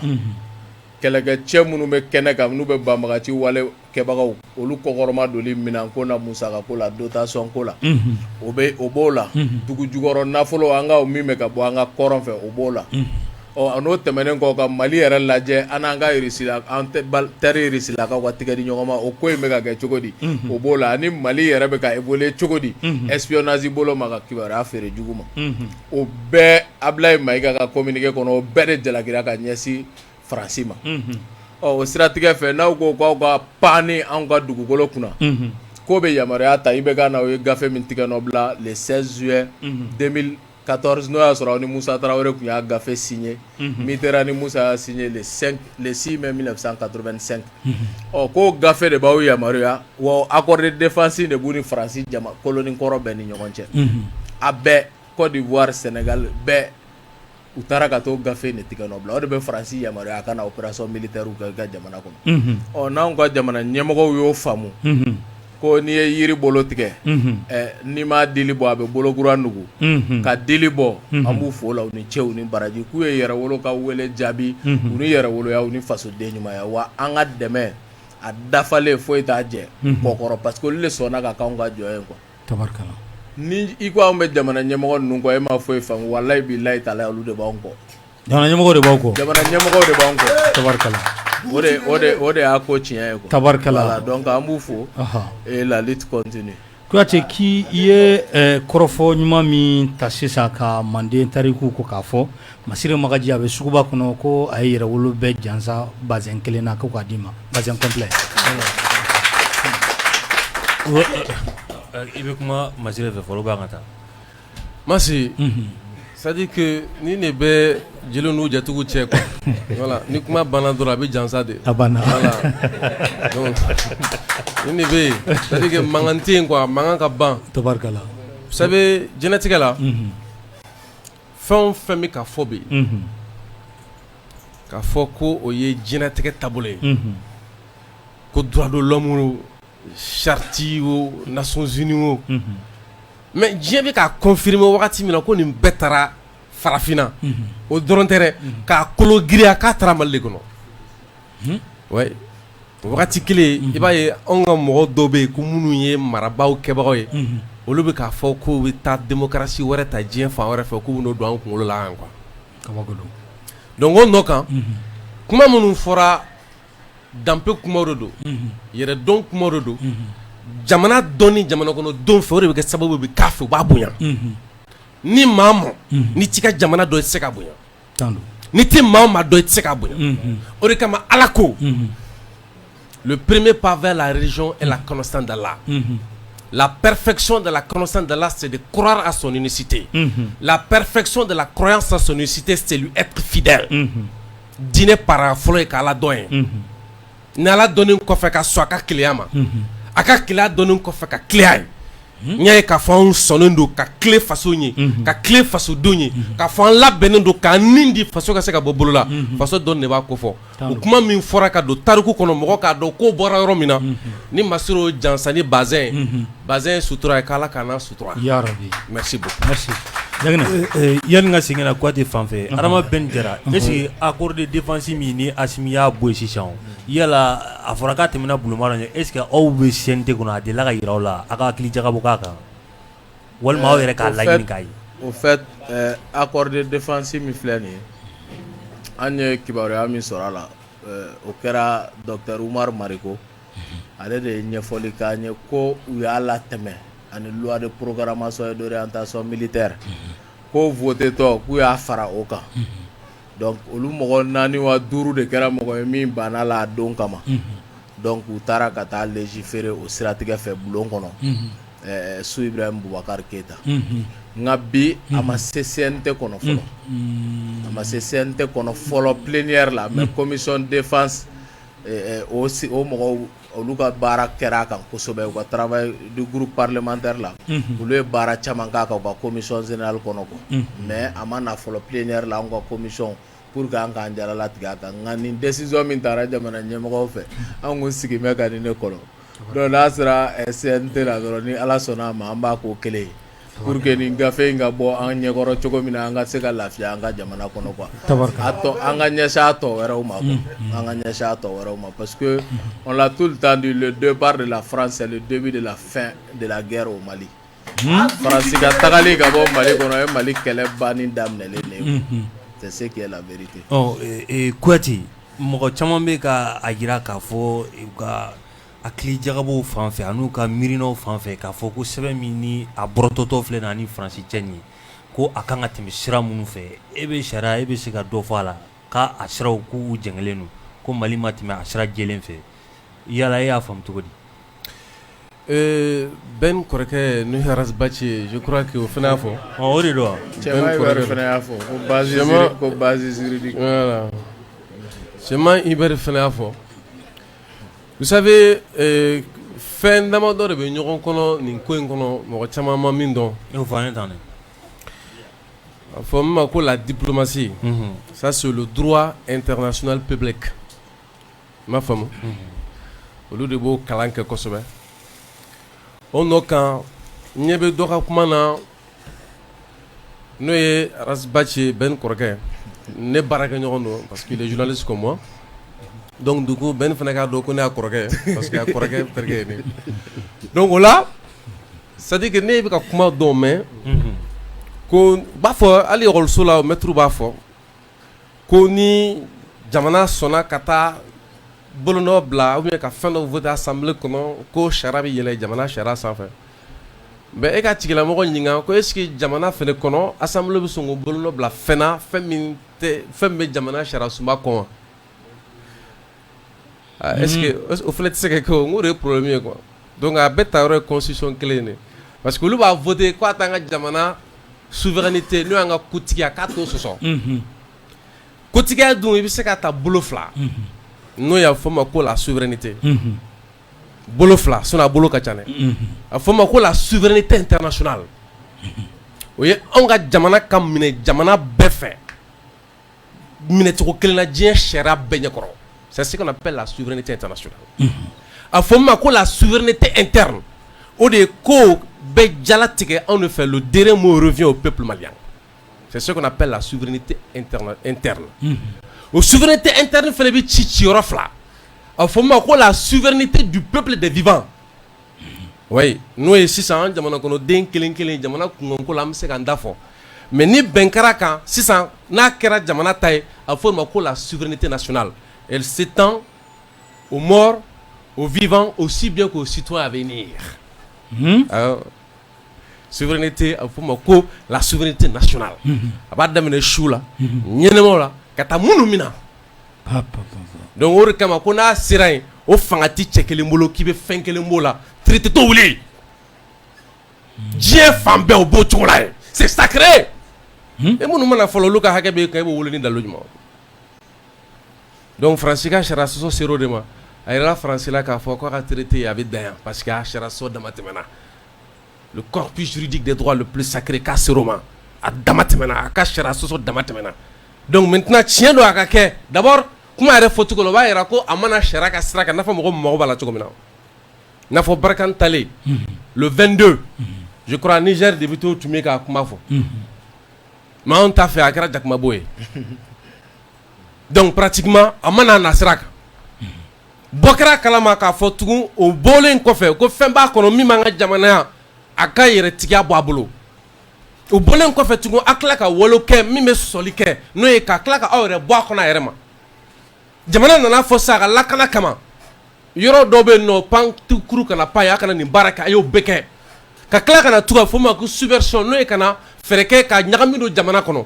a yɛrɛ o baara bɛɛ lajɛlen na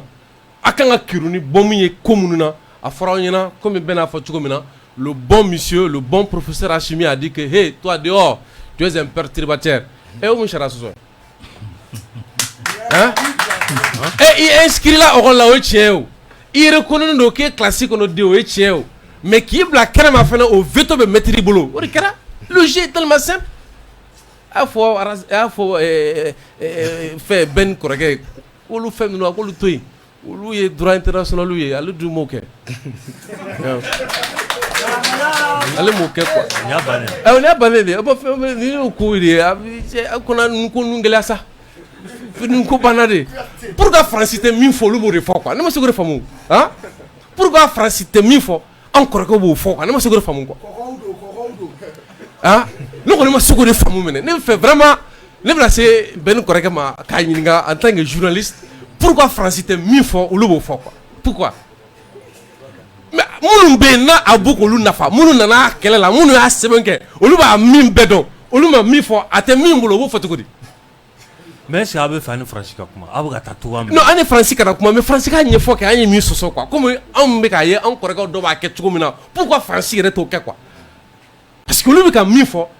anw fɛ yan an b'o de wele en bon français le paralogisme raisonnement involontairement faux i bolo k'i bɛ ka min fɔ. mais Kuyate est ce que ne y'aw lasigi aw bɛ sɔn aw fila k'aw ɲɛsin ɲɔgɔn ma. ne na Rasbachi yan a ka nin ko in ɲɛfɔ. non man la ni Rasbachi bɛ s'o ma parce que ne kɔrɔkɛ tɛ se débat la kosɛbɛ min ka di ne kɔrɔkɛ o i b'a to ale bɛ kuma de sinon a b'a to ale bɛ kuma sinon débat kɔni tɛ i b'a faamu sinon n'a sɔnn'o ma juste pour que ka maliyɛnw bɔ fili la ou bien pour que an ka se ka ɲɔgɔn bila sira parce que aw fila bɛɛ ye sariya de kalan. voilà an ka ɲɔgɔn bila sira an b'olu fɛn ninnu fɔ quoi comme ça o donni ma jinɛtigɛ gindo-baw bɛ sariya kɔnɔ an b'olu bɔ k'olu jɛnsɛn Mali bɛ ba min kan ni Bill Haki ni fili b'a la an b'a fɔ. parce que ne de y'a fɔ maliyɛnw ɲɛna kabi mɔgɔ caman t'a kalama ko CEDEAO tɛ se ka embargo ko ta k'a to ka sariya kɔnɔ ka défi lancer dugukolo kɔ ka danfɛn dɔ kana. mais a donni ma n ko dɔw tun bɛ ka lafasili kɛ k'a bɛ kɛ mais a kɛra bɛɛ m'a yira k'a fɔ ko sariya sɔsɔ don wa an ka kuma bɛ olu mais pourquoi tɔw bɛ sariya sɔsɔ an kan cour de l'UEMOA bɛ sariya ta min tɛ chef de CEDEAO ka a t'olu ka sɛbɛn a kɔnɔ bilen nin kiiri tigilamɔgɔ ta de ye mais pourquoi o sariya sɔsɔ min bɛ kɛ CEDEAO tɛ kiiri tigɛ o la Mali de bɛ kiiri tigɛ o la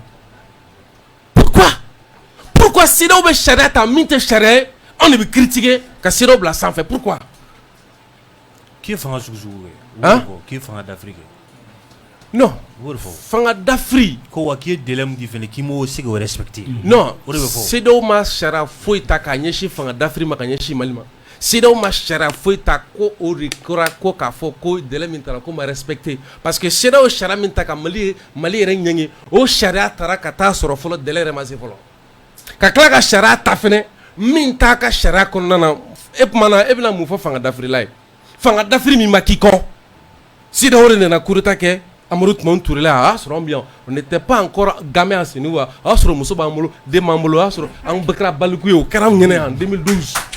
CEDEAO nana yan 2000 an filɛ an kɔrɔ yen na en 2020 wa i bɛ kama taa 2020 de yan CEDEAO nana yan ka coup d'état kɛ yan an bɛ kɛ o minnu filɛ nin ye fanga la o ma na CEDEAO kɔ o n'u nana CEDEAO ɲɛna yan n'u nana CEDEAO bolo kɔnɔ yan u ni CEDEAO sigira ka bɛn a la i bɛ k'a yɛrɛ sɔn o ma ɛ mɔgɔ min na mun coup d'état kɔ fɔ an ɲɛna ka taa sɔrɔ a yɛrɛ la k'a fɔ diɲɛ kɔnɔ Faransi bɛ y'a ka révolution kɛ donni min na n ko ye sariya ta toute société dans laquelle la garantie des droits n'est pas respectée ni la séparation du pouvoir garantie n'a point de constitution. Il y a un dominant, il y a une constitution, il y a un violé là. Au Chara, au Tarao, il faut les normes supérieures. Quand le gouvernement viole le droit du peuple, l'instruction est pour le peuple et pour chaque portion du peuple, le droit le plus sacré. Autre après la révolution française en 1789. Donc, l'instruction de Tranibekaï. Et ça a été cautionné par le droit international.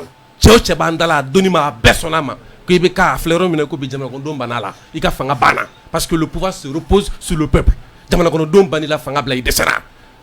Il y a blano kaneo et au kurata kara jongo dogo do fone na dugulo ko ka kurata min ni mo ka kara ibika ka kara dogo jeko abake mako bedda falon tumia maintenant bedda fara jamana elan kurata elan kura hukum konna ina sa jamana kono don fe ko ni ejiga mi anga freke ka wakati do di pour que jiga mi se ka dafa jamana ka siki aérement la kanata sira on ni nyara kura ka di jamana démocratie ma parce que la démocratie que nous ont imposée à partir de mars 91, une démocratie qui date, sinon qui fait aujourd'hui 31 ans, aux démocraties décédant. C'est une démocratie qui va résister à toutes les intempéries. Donc, en bami kambi ni doko ko fanatique. Maintenant, si l'on veut mouner kono, si l'on veut jati jumene kono, ako ko mbote ou ko. Mais quand sanction takada de me dongo ko pour que je me donga buko. Mais il y a une contradiction fondamentale là. Parce que ou tout est rebolo.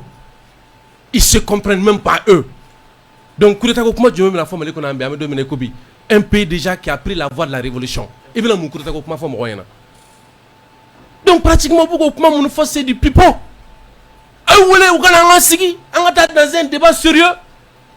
Il faut le drone. Argument contre argument. Autour de avancer. Donc, mas, mais tu me fais réfléchir. À nous rembolo quoi. Et révolo connaissait. C'est voilà. Ok. On va tout ni ametanya fait. Adama Ben. Oh bon, anya ici ça accord koni afara ko barkan ni takuba nunu ta ko jora me ko tobe ban kalo woro kono. Famia bama sura la ko sobe ibsika wala lijmene ke ala nyeta. Ko jumeme ba kalo woro kono ma afara ko accord ka banu chere ko obe ke kalo woro kono me voilà mais barkanta ko o koni o jorani takubani frasini femunu nana voilà donc nyani nga do woro kono me fe ka la nyini do fana ga sirigi fe angata nyefe wallahi parce que sunogo bagato obe kunu me kalabanti sobe biyo kana donc ameni kuma fembe la bati beni bedo abeni bedo ani ne yala ke ya ngaram frère do ane yala la ya ben ibe woro sara ay ikorodo ngorodo metali woro la fia busola abana donc koro yala la anga produit français au boycotté koro ko ya ko emela la carrière français fait de toutes pièces ko ka mali fara koro ya fo bati ofo en 2014 2015 bati tourné ga mali ko na avec ani kuma nunu foko donc mimbe do wolfen du me mo da moso c'est pourquoi Biarasta est plus blanc que Macron. Ode asoro a jarabi me bi sirigi ko kube kuma min fo ko français o yere to fa jarabi me bi français la ka teme Macron yere ko donc français ka yere la fa sali o kuma be buda ko donc ode ba to ubo kuma sugo fo nous be légitimité ko kuma fo Francis Razo na fait ne kono ou nana ya transition de kono avant ça ni gafe signé na mo mfe Moussa Traoré a coup d'état de Surasi de en 6 mai 85 wa atato do to ka kele la Surasi bi la ta o de tie wa bargan na comme serval transition kono 2013 10 janvier 2013 wa tara transition kono 19 février 2022 duguti dengele wa Moussa Traoré mi ku ke Moribola Surasi do o de asiye wa Assimi Goïta mi na jamana de libérer ata fo ku gara ibekala parce qu'il y avait pas d'état pour parler de coup d'état bingra ibekala oui il y avait pas d'état parce que l'état c'est l'organe suprême des essais de la nation et jamana kunte ka marao donc comment bi gafe ñere de kononana parce que jama Mali ye Faransi ta yɛrɛ ka piège de la quoi. Pourquoi an ye nin révolution qualifiée de révolution intelligente. An bɛ ka min kɛ n'u bɛ laɲini fɛn o fɛn la ka na n'u ka terroristes ye sel fitinin na Bamako kɔnɔ k'u nana misi feere la. O baara min kɛra ka na n'u ka o kun kɛra a bɛ sen na yɛrɛ hali sisan o kibaruya de bɛ alerte bɛ Mali fan bɛɛ Bamako fan bɛɛ bi dans tous les services publics au niveau de tous les marchés centraux. U donna n'u ka terroristes ye kosɛbɛ Bamako bi c'est sous haute surveillance. O baara ye tiɲɛ o bɛ yen liaison étrangère Faransi ka mercenaires minnu bɛ taa n'u ye minnu bila ka taa Ivoire u kɛtɔ ka Gbagbo kɛlɛ o mercenaires ka trace bɛɛ yera bi c'est pas pour rien ni Russie ye papier ta ka taa Nations Unies na o ko dumuni ye tiɲɛ ko jagoya dumuni kɛ ŋɔnɔ b'o la aw bɛ na k'aw bɛ na Mali dɛmɛ mais jagoya n b'i dɛmɛ cɛ ta ka bɔ n ka jamana kɔnɔ ayi n b'i dɛmɛ i mago bɛ dɛmɛ la n b'i lakana cɛ o tɛ ne ko ye sa o ka ɲi ka ɲɛdɔn bɛɛ fɛ o faamuyana donc c'est pas pour rien u bɛ kan kɔ o baara ninnu bila sen kan et c'est pas pour rien au même moment les Tchema Iber les Aras Bach qui sont des laquais français prennent la parole i ye jalakili jugu kɛ dɛ Faransi sago don Faransi jɔn don o ye tiɲɛ de ye quoi mais sigi ka kuma Sidiki k'a fɔ k'a ni Bach bɛ sigi ne bɛ Sidiki deli a ka sabali quoi Isu Kulibali ne ye Bach wele Isu Kulibali ko n'o k'a nale ko ne ka ɲuman la voilà e k'i ɲuman la bɛɛ k'a to yen sa bɛɛ ka a to yen parce que an taara ka nin niveau da o 2018 ne tun ye débat ɲini a fɛ 2018 mais 4 ans après on a évolué masse an t'o kɔnɔ bilen quoi parce que o y'a sɔrɔ jamanadenw tun m'a suguya dɔn ne ko publiquement sur radio Clédou Kassim Bara n ko n mago bɛ nin kɔrɔ ka sigi 30 minutes n ko n'a débat tɛmɛn'o k'a gagné na bilayi mais an bɔr'o kɔnɔ parce que i tɛ tiɲɛ kan mɔgɔ tɛ se k'i nɛmara ja k'i bɛ nkalon la fasa sa i bɛ kule cogo o cogo dinɛw don i b'i hakili sigi i b'a sigi walayi i ko tigatulu mais pour nous bi an ka taa ɲɛfɛ Sidiki an bɔra débat hokumu kɔnɔ quoi ani Makɔrɔ bɛ k'a minɛ ɲɔgɔn bolo o y'u ka chef de gangster ye quoi parce que gangu de don Makɔrɔ de ye chef de gang ye n'an yɛrɛ bɔr'o la chef ba bɛ yen o ye Joe Biden de ye an bɛ tila k'o sɔrɔ yen an n'olu de bɛ se ka o fɔlɔ ka gɛlɛn dɛ i bɛ ka dayɛlɛ dɛ an bɛ ka min fɔ o de la hali CEDEAO ko mɔgɔ caman bɛ k'a bila delili hokumu kɔnɔ un bon soldat Assimi c'était un officier de force spéciale commandant de force spéciale il sait que on doit pas ouvrir plusieurs fronts à la fois e kelen i bɛ se i dɔgɔnin mɔgɔ saba jɔlen na nka o y'u kelen kelen n'u saba farala ɲɔgɔn kan o b'i folokoto dɛ donc o kama i tɛ i kɔ da kɛlɛ bɛɛ la ɲɔgɔn fɛ c'est step by step anglais b'a fɔ ten étape par étape an bɛ ka taa n'o kɛlɛ suguya de sinon an ɲɛ bɛ bɛɛ la o l'ennemi est déjà identifié l'ennemi est connu il reste seulement à pilonner sur l'ennemi an b'a ci u kan wagati jumɛn o de ye tiɲɛ an bɛ k'o baara de bɔ a da fɛ dɔɔnin dɔɔnin ka taa sinon an ɲɛ bɛ bɛɛ la o wagati kelen de la jamana kɔnɔ lamagaw bɛ yen journalistes ye 242 millions sɔrɔ jɔn bɛ Mali kɔnɔ min t'a kalama Faransi ka dɛmɛ don jɔnni journalistes Mali kɔnɔ k'u wele ka 242 millions d'u ma journaliste jumɛn journaliste jumɛn nin ye jalakili jugu ye Ben e sigilen don journaliste de ɲɛfɛ u yɛrɛ de ye kunnafonidilaw wele bɛɛ b'a kalama yan ko bon ko Faransi ye dɛmɛ min don an ma ka ɲɛsin journaliste dɔw de y'o kɛ journaliste dɔw conférence de presse a b'u ka page n'u ka fɛn bɛɛ kan n tɛ fɛ ka n da la tiɲɛ u tɔgɔ la quoi hali Bach tɔgɔ fɔli ta n bɛna tila ka seliji kuraya parce que u sɔnna ka don faso ma juguya la quoi donc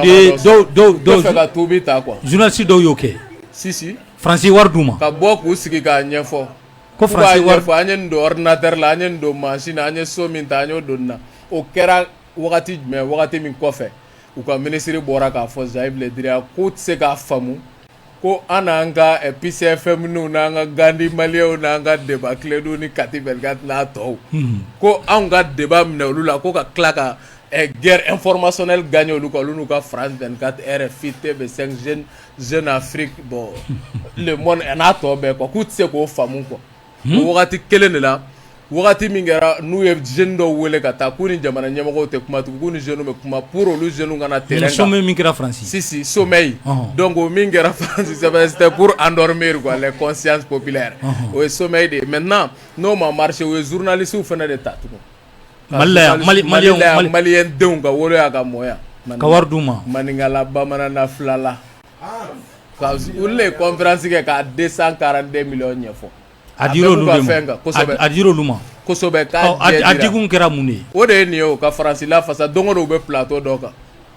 don o don u bɛ plateau dɔ kan bɛn don ta bɛn ye nin fɔ bɛn ka minɛ ka datugu Sidiki Kuyate ko ta Masi ko ta don o don u bɛ plateau dɔ kan diɲɛ don o don aw u bɛ ka mɔgɔ tiɲɛ la i tɛ se ka wali nafolo dun ten n'i ma tagama kɛ u bɛ tagama la dɛ don o don u bɛ yɔrɔ dɔ la walayi u bɛ kibaruya di dɔ la a 200 millions laban alors i kɔni tɛ se k'o jubatɔ laji bi k'e tɛ kuma dɔ fɔ den kɛra fa ye so a bɔra ba la i b'o fɔ u b'o kuma de la jamana kɔnɔ bi o de ye tiɲɛ ye bilayi o maliyɛnw de bɛ Mali kɔnɔ o de y'a to wagati kelen o politiki mɔgɔw wililen bɛ ni wagati in na ko camanba de bɛ ka labɛn u fɛ o fɔ dɛ dɔw fɔ an y'a la u bɛ ka ko in bɛɛ fara ɲɔgɔn kan a politiki mɔgɔ la a mercenaire la a terroriste la a journaliste la a Faransi yɛrɛ autorité la ka bɛn ni wagati ma o de la u bɛ ka bɔli labɛn c'est pas pour rien quoi u bɛna bɔ wa kosɛbɛ k'u bɛna bɔ waati jumɛn ne ma fili tarata don mardi nin tarata sinikɛnɛ k'u ka ɲi ka bɔ mardi fan jumɛn na boulevard la kosɛbɛ k'u ka ɲi ka bɔ anw sirannen de don mas jamanadenw kana fɔ k'u yɛrɛ bɛ taa ninnu ka compte régler parce que u ye jamanadenw sɛgɛn trop mais an b'a ɲini jamanadenw fɛ jamana ɲɛmɔgɔw fɛ u ka disposition ta pour que jamanadenw kana se ɲɔgɔn ma u yɛrɛ dama quoi parce que an b'a dɔn mɔgɔw fujinɛlen don ka se yɔrɔ min na quoi mɔgɔw tɛ fɛ ka su ma yɛrɛ o cogoya la mɔgɔw bɛ fɛ sariya sira de fɛ u ka wele u ye min kɛ kiri ɲɛkɔrɔ ɲangini ka da u kan comme u bɛ ka boli kiri ɲɛ joona joona a ye taa élection na pour ne pas donner de temps a Kasoge minɛli ka kɛ parce que Kasoge bɔra o don ka kuma min fɔ jamanadenw ye a bɛna minɛli kɛ a bɛɛ y'a faamu ne mas o fait de bɛ yen sisan justice la o fait fɔra Sadio Kamara ye fɔra na o fait ma ye yan su tɛ ka bɔ dogo don bon o fait de fɛnɛ fɔra Asimi fɛ Kasoge ye ko o fait ta ka minɛli kɛ ko taa don sonba kulew la o baara de bɛ sen na ta donc o de la lamaga bɛɛ bɛ sen na il faut plus donner de temps à ce que ko dɔw ka se ka réaliser an bɛ jamanadenw kɔni wele ka na basigi ma la situation est sous contrôle Russie a bɛ ka papier ta cogo min ka taa Nations Unies na Russie a bɛ k'an dɛmɛ cogo min na ka Mali kɔrɔnfɛla camancɛ bolo lakana Russie a bɛ k'an dɛmɛ ka Bamako ni Kati fɛnɛ lakana ten u bɛ yan fɛnɛ a dafalen Bamakɔ yan a bɛɛ dafalen donc toutes les dispositions sont prises pour que nin ko in bɛ ɲa cogo min ma wa Ala ta kɔfɛ ni Ala sɔnna a bɛ ɲa tabarikala Janginɛ Sidiki an y'a ye k'a fɔ Faransi ta kɔni n'a ma ɲɛ ko Asimi y'o lajɔ bɛɛ da sera ma Irisiw u bɛ fan caman fɛ yala an n'olu na bolonɔ bila kɛ sɛbɛn na sabula u bɛ ka taa kɔkɔrɔma don Nations Unies na u bɛ ka sɛbɛn ɲini k'a fɔ Faransi bɛ bɛnbɛn min kama n'a ma ye u bɛ ka kɔkɔrɔma dɔ nin bɛɛ bɛ fɛ ka yɔrɔnin dɔ fara kan voilà Mas tun ye ɲininkali min kɛ min b'a to Mali kɛlen ka nin laɲini ban ta n'a bɛ ban 6 mois o y'a article 91 de ye quoi accord in yɛrɛ de b'o fɔ ko ni parti dɔ ko a ka jɔ a bɛ jɔ mɛ kalo 6 kɔnɔ donc o de y'a to a bɛ kɛ kalo 6 ye o kɛra Mas o ye wala dani ye sa dɛ o y'a banni Buguruja ni furannan don tabarikala n bɛ segin ɲininkali in kan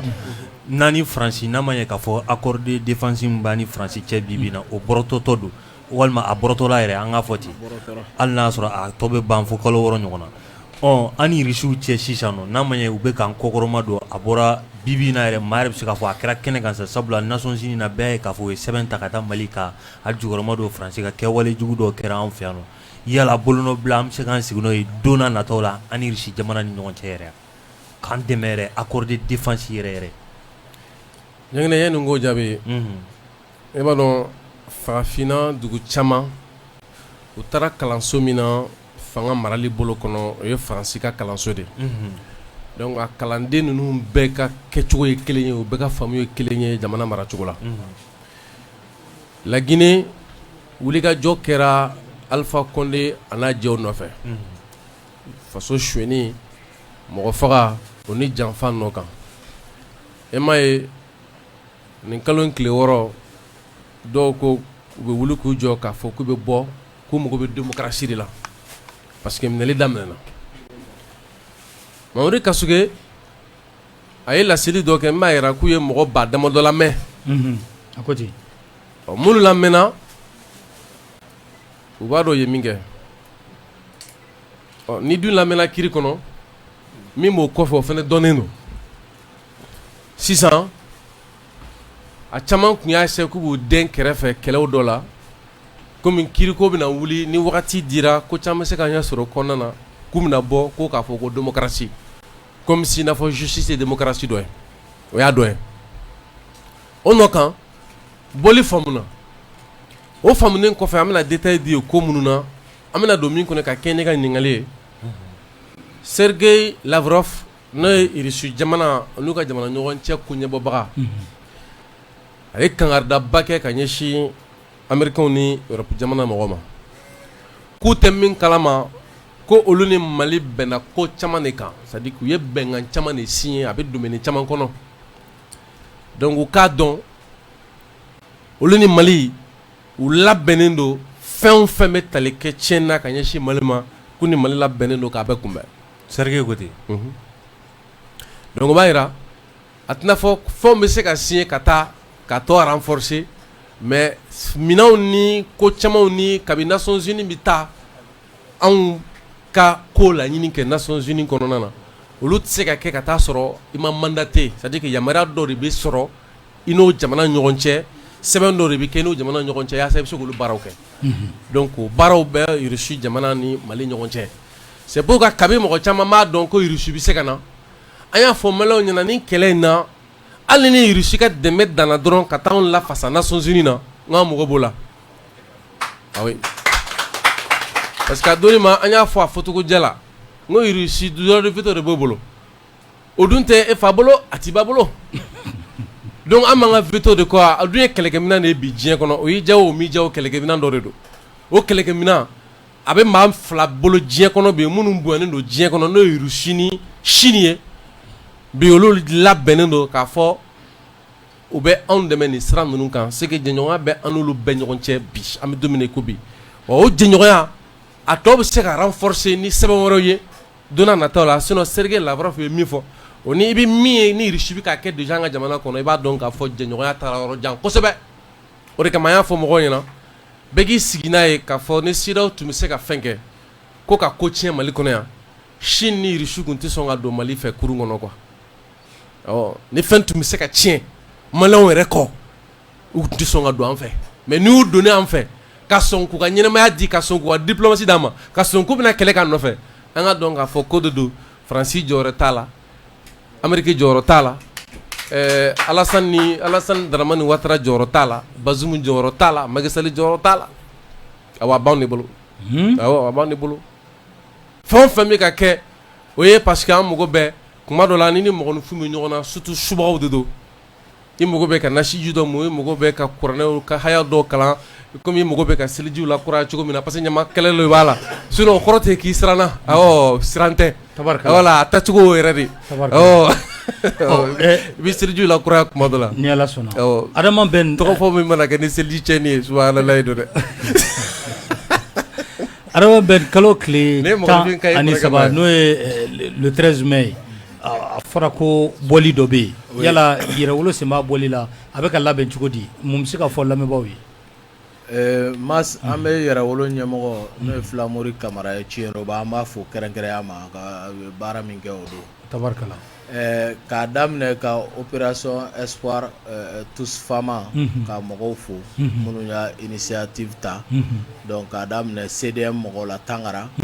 donc ka se réseaux sociaux kan Seku Tunkara fier d'être malien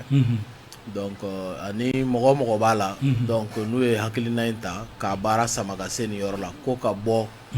ko ka kɛ kulu ye ko k'an ka wolomasiri tabagaw kɔkɔrɔma don mɔgɔ minnu bɛ ka sɔn k'u nin di pour que anw ni ka lakana anw faso ka lakana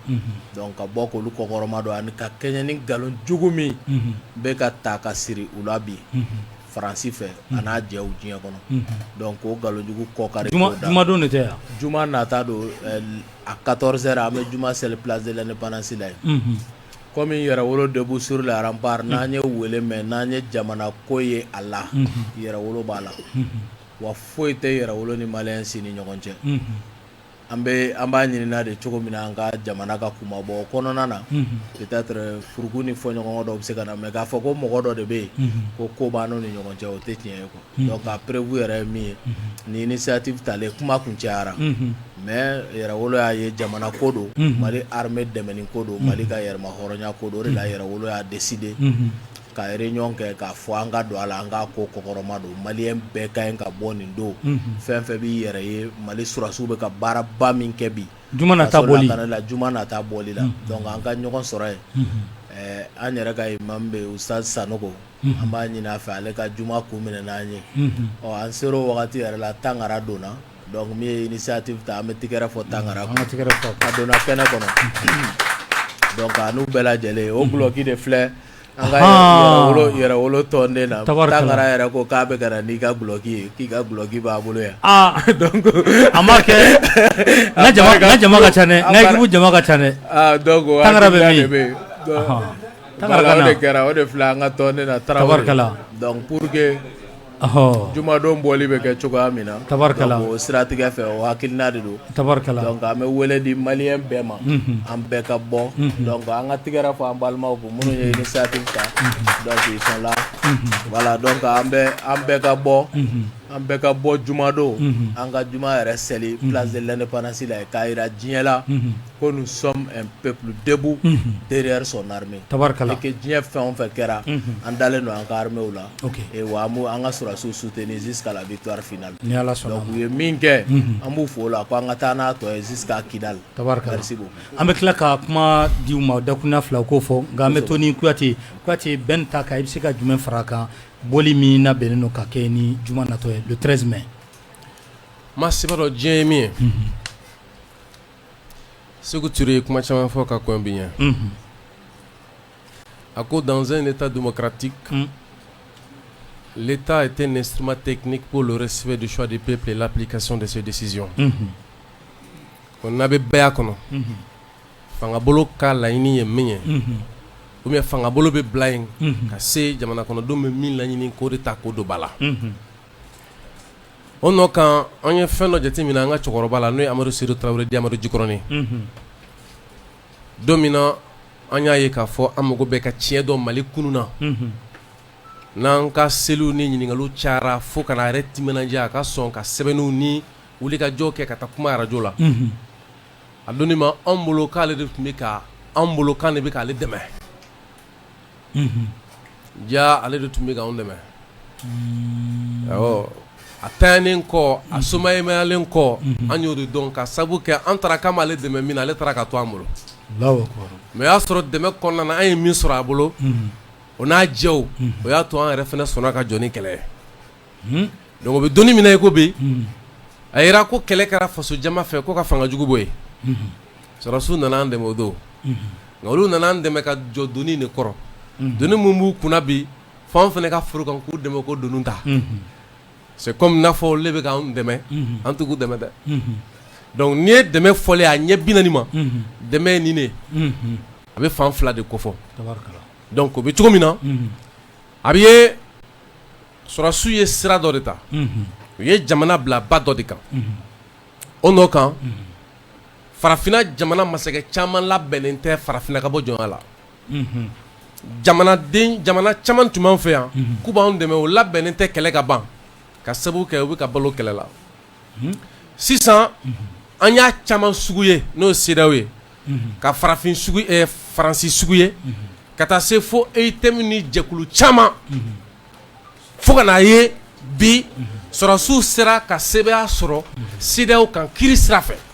o kiiri sira fɛ i b'a ye k'a fɔ sisan chef d'État jɔyɔrɔ foyi t'o la bilen o kiiri bɛ sisan kiiri tigilamɔgɔ de bolo ne bolo hali kiiri tigilamɔgɔw kun ka se ka communiquer k'o kan donc jamanadenw ka bɔ k'a fɔ ko tɔɔrɔ min b'an kan ni kiiri ye jaabi di a la o tɔɔrɔ ka wuli ka bɔ an kan o y'an ka hakɛ ye wa o ye sɔrɔsiw fana ma dɛmɛ ye a bɛ ye k'a fɔ bi Nations Unies Russie jamana ni Chinois kɛlen k'u bolo di ɲɔgɔn ma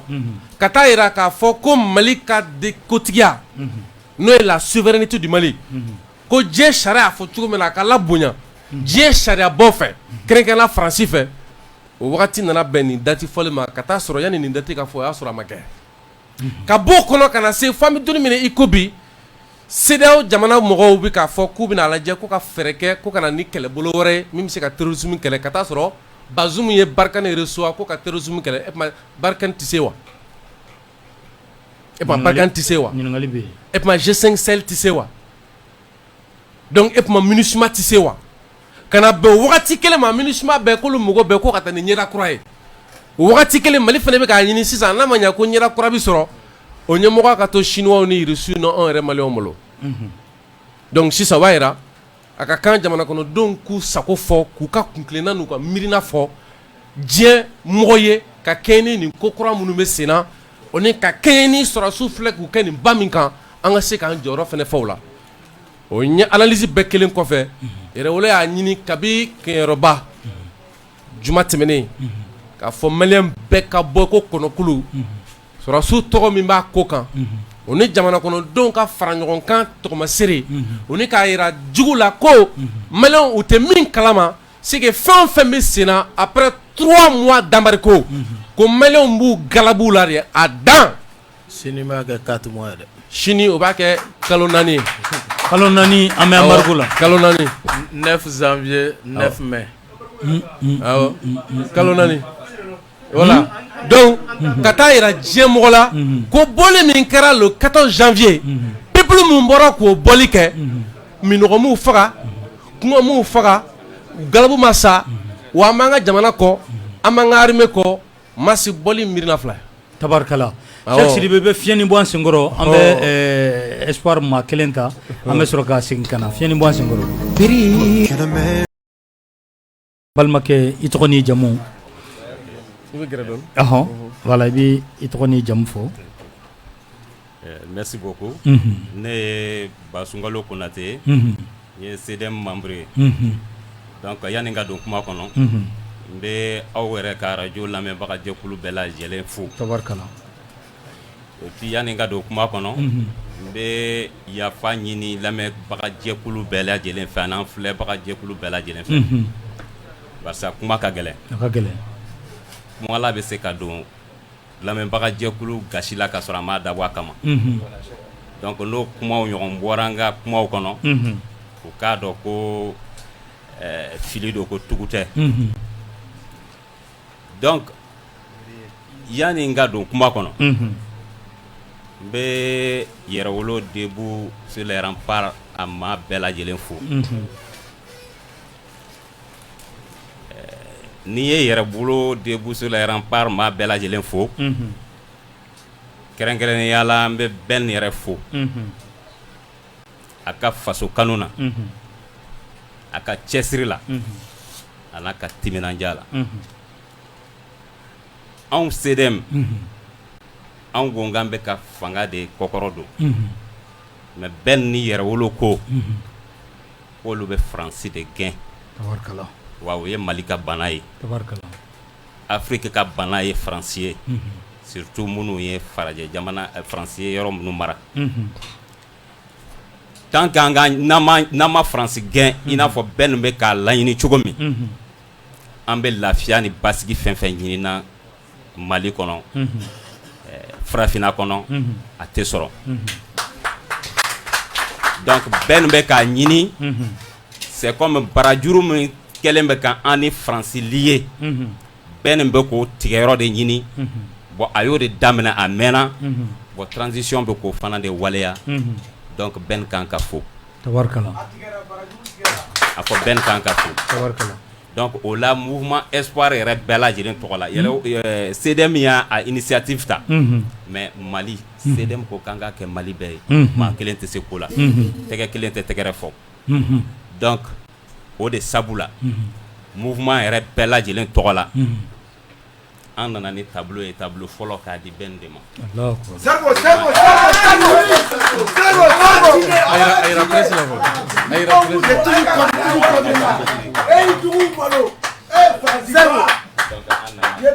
ok voilà ni y'a ditɔ ye Ben ma ok voilà ok ni ye e yɛrɛ sa ye ni ne yɛrɛ ta ye voilà tabarikala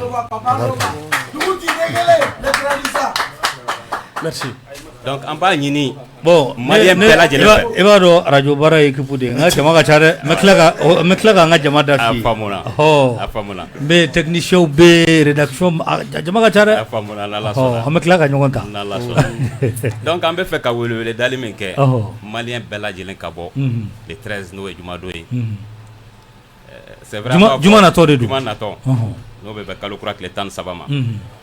C'est vrai an b'a fɔ kuma bɛɛ ko an ka bɔ i n'a fɔ kɔnɔkulu mais nin ze ne bɛna fɔ an ka bɔ i n'a fɔ didenkulu barisa didenkulu mana bɔ juguw bɛ siran juguw b'u dogo donc o de la n b'a ɲini maliden cɛ ni muso denmisɛnnin ni maakɔrɔba bɛɛ lajɛlen ka bɔ. mun de bɛna taa fɔ kɛnɛ kan yen de. mun bɛna taa fɔ kɛnɛ kan jigisigi kuma de bɛna taa fɔ kuma kan kɛnɛ kan maliyɛnw ka kanu an'u ka danaya ka da an ka finitigilakaw kan ani an ka autoritéw kan o de bɛna taa fɔ kɛnɛ kan maliyɛnw ka laɲini degun minnu bɛ maliyɛnw kan n'o de kɛra transition yɛrɛ nali sababu ye o kumaw fana bɛna taa fɔ kɛnɛ kan walasa autoritéw hakili ka t'o la ka maliyɛnw ka degun dɔn degun ninnu bɛ se ka wuli cogo min o degun fɔlɔ ye faransi k'an ka coopération yɛrɛ tigɛ ani faransi cɛ n'u tɛ se ka na ni coopération gagnant ye i n'a fɔ an b'a fɔ an ka zana la cogo min coopération min n'a bɛ kɛ i duuru nɔnɔ duuru basi ye an k'a dorogo ɲɔgɔn na k'a min k'a galama sɛmɛ ɲɔgɔn kɔrɔ donc n'o tɛ i bɛ taa n'i ka basi an ka nɔnɔ b'an bolo donc o k'a yira faransi la. tabarikala. donc o kumaw de bɛna taa fɔ kɛnɛ kan. i ka welewele laban kɛ. n ka welewele laban ye min ye o ye jeunesse malienne an bɛɛ lajɛlen ka fara ɲɔgɔn kan bon anw kɔni ye dɔɔnin kɛ mais minnu bɛ anw kɔfɛ n bɛ farankan ɲini u ka fara ɲɔgɔn kan u ka faso in kuma bɔ faso in sɛgɛnna faso in tɔɔrɔ la donc n'an ma fara ɲɔgɔn kan an bɛ laɲini min kɔ a tɛ sɔrɔ donc n bɛ bɛn de ɲini maliyɛn cɛ ni muso bɛɛ lajɛlen fɛ donc n bɛ bɔ kuma kɔnɔ. An b'a fo ni Ala sɔnna ma voilà Cheikh Sidibe b'a bilasira ni foli dɔ ye a tigɛra fɔ a gosi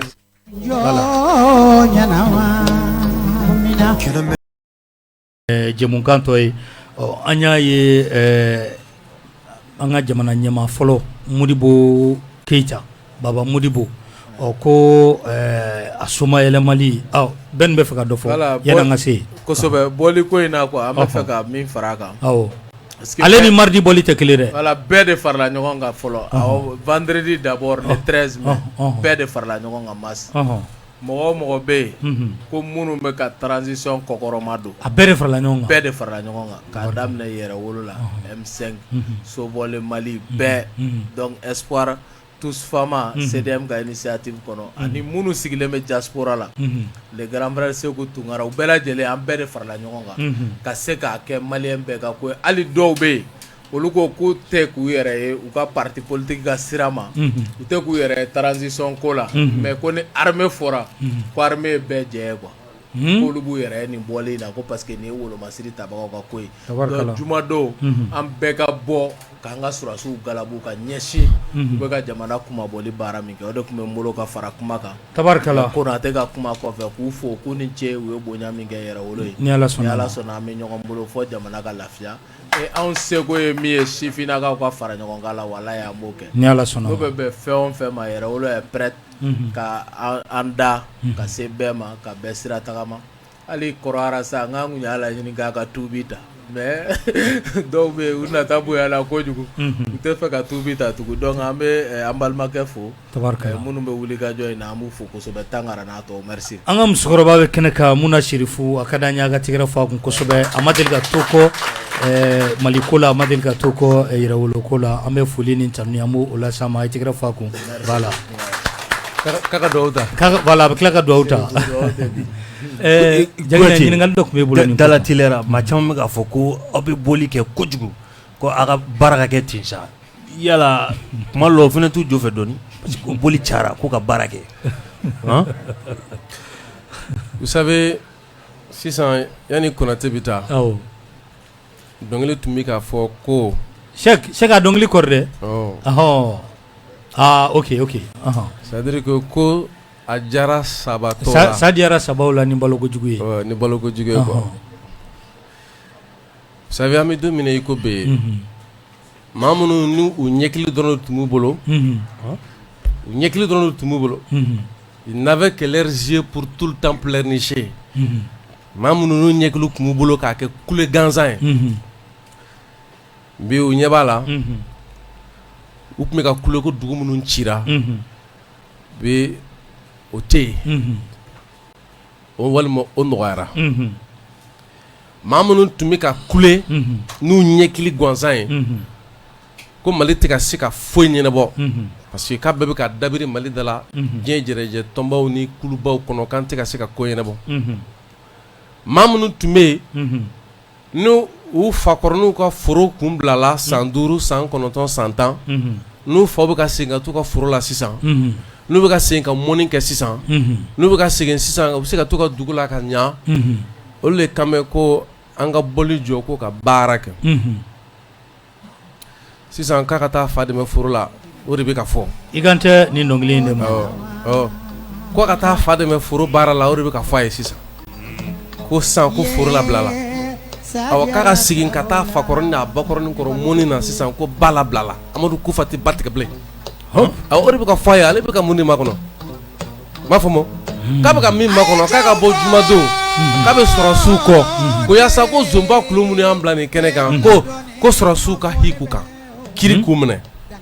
k'a ka bɔ ko CEDEAO ye janfa min kɛ ka ɲɛsin Mali ma an ye CEDEAO den ye ko a ma jɛn n'a ye k'a ka bɔ k'a ka t'o kuma de kɛ ko an y'o sɛbɛn min sɔrɔ CEDEAO ka kiri kɔnɔ k'a ka bɔ k'a jira k'ale mago bɛ o jaabi la ko CEDEAO ko baara kɛ o de fɔra u ɲɛna o e ma olu bolo ko mun de don n'u b'a fɔ ko dɔ kɛra de jumɛn de la ko dɔ kɛra bɔli la u b'o de fɔ awɔ ko bɔ kɛra bɔli la ko komi an ma bɔ ka ban o an bɛ ka bɔ dingɛ nin kɔnɔ an ma bɔ ka ban olu fɛ an ka to yen wa ni bɛ bɔ ka ban de e ma olu ma ko ka bɔ donc ni dɔ kɛra bɔli la sisan an bɔra de wa ou bien an b'a kɔnɔ de an bɛ kɛlɛ kɔnɔ hali bi de k'olu k'o de faamu o de bɛ ka ɲɛf'u ɲɛna tan o de kama an bɛna don o don ka kuma u fɛ don o don k'u kana an ka taama pour que an ka se ka bɔ bientôt an bɛ bɔ dingɛ kɔnɔna na e ma olu kama ko dɔ kɛra taama la k'u k'a fɔ ko tagama ni bolofini fana de bɛ kɛ ni ɲɔgɔn ye sen tɛ se k'a fɔ bolo ma ko dɔ kɛra bolofini fana na ka taa sɔrɔ sen yɛrɛ bɛ ka tagama o fana y'a jumɛn ye tugun c'est pas facile mas ne bɛ hinɛ mɔgɔ la mais dɔnkili bɛ ka kuma min fɔ k'a jara sabatɔ la ni ɲɛnama ko jugu ye quoi jamana min kɔnɔ ni maaw tun tɛ ka ɲɛnabɔ i tɛ ka ɲɛbɔ ɲɛnamaya nɔfɛ bilen parce que lagosi barika bonyana bi mɔgɔw de b'u k'u to diɲɛ fan wɛrɛ fɛ k'a ɲini ka kɛ maliyɛn ye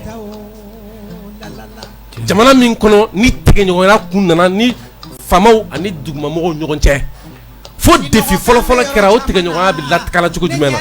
bi o b'an bolo dɔnkilidala b'a fɔ ko sunɔgɔkan bɛ yɔrɔ caman ko nka ko ɲɛ tɛ maa la i n'a fɔ senkan bɛ yɔrɔ caman mɛ maa tɛ ka ye n bɛna mɔgɔninfin kɔrɔ fɔ fɛn dɔ bɛ yen an ka ŋaraw fo b'a fɔ mɛ mɔgɔ caman t'a kɔrɔ dɔn a kɔrɔ fɔ an ye dɛ a bɛ fɔ mɔgɔ caman ma ko e tɛ adamaden ye n'a fɔra o bɛ dimi parce que a bolo k'i y'a ni bagan de sanga ɲɔgɔn ma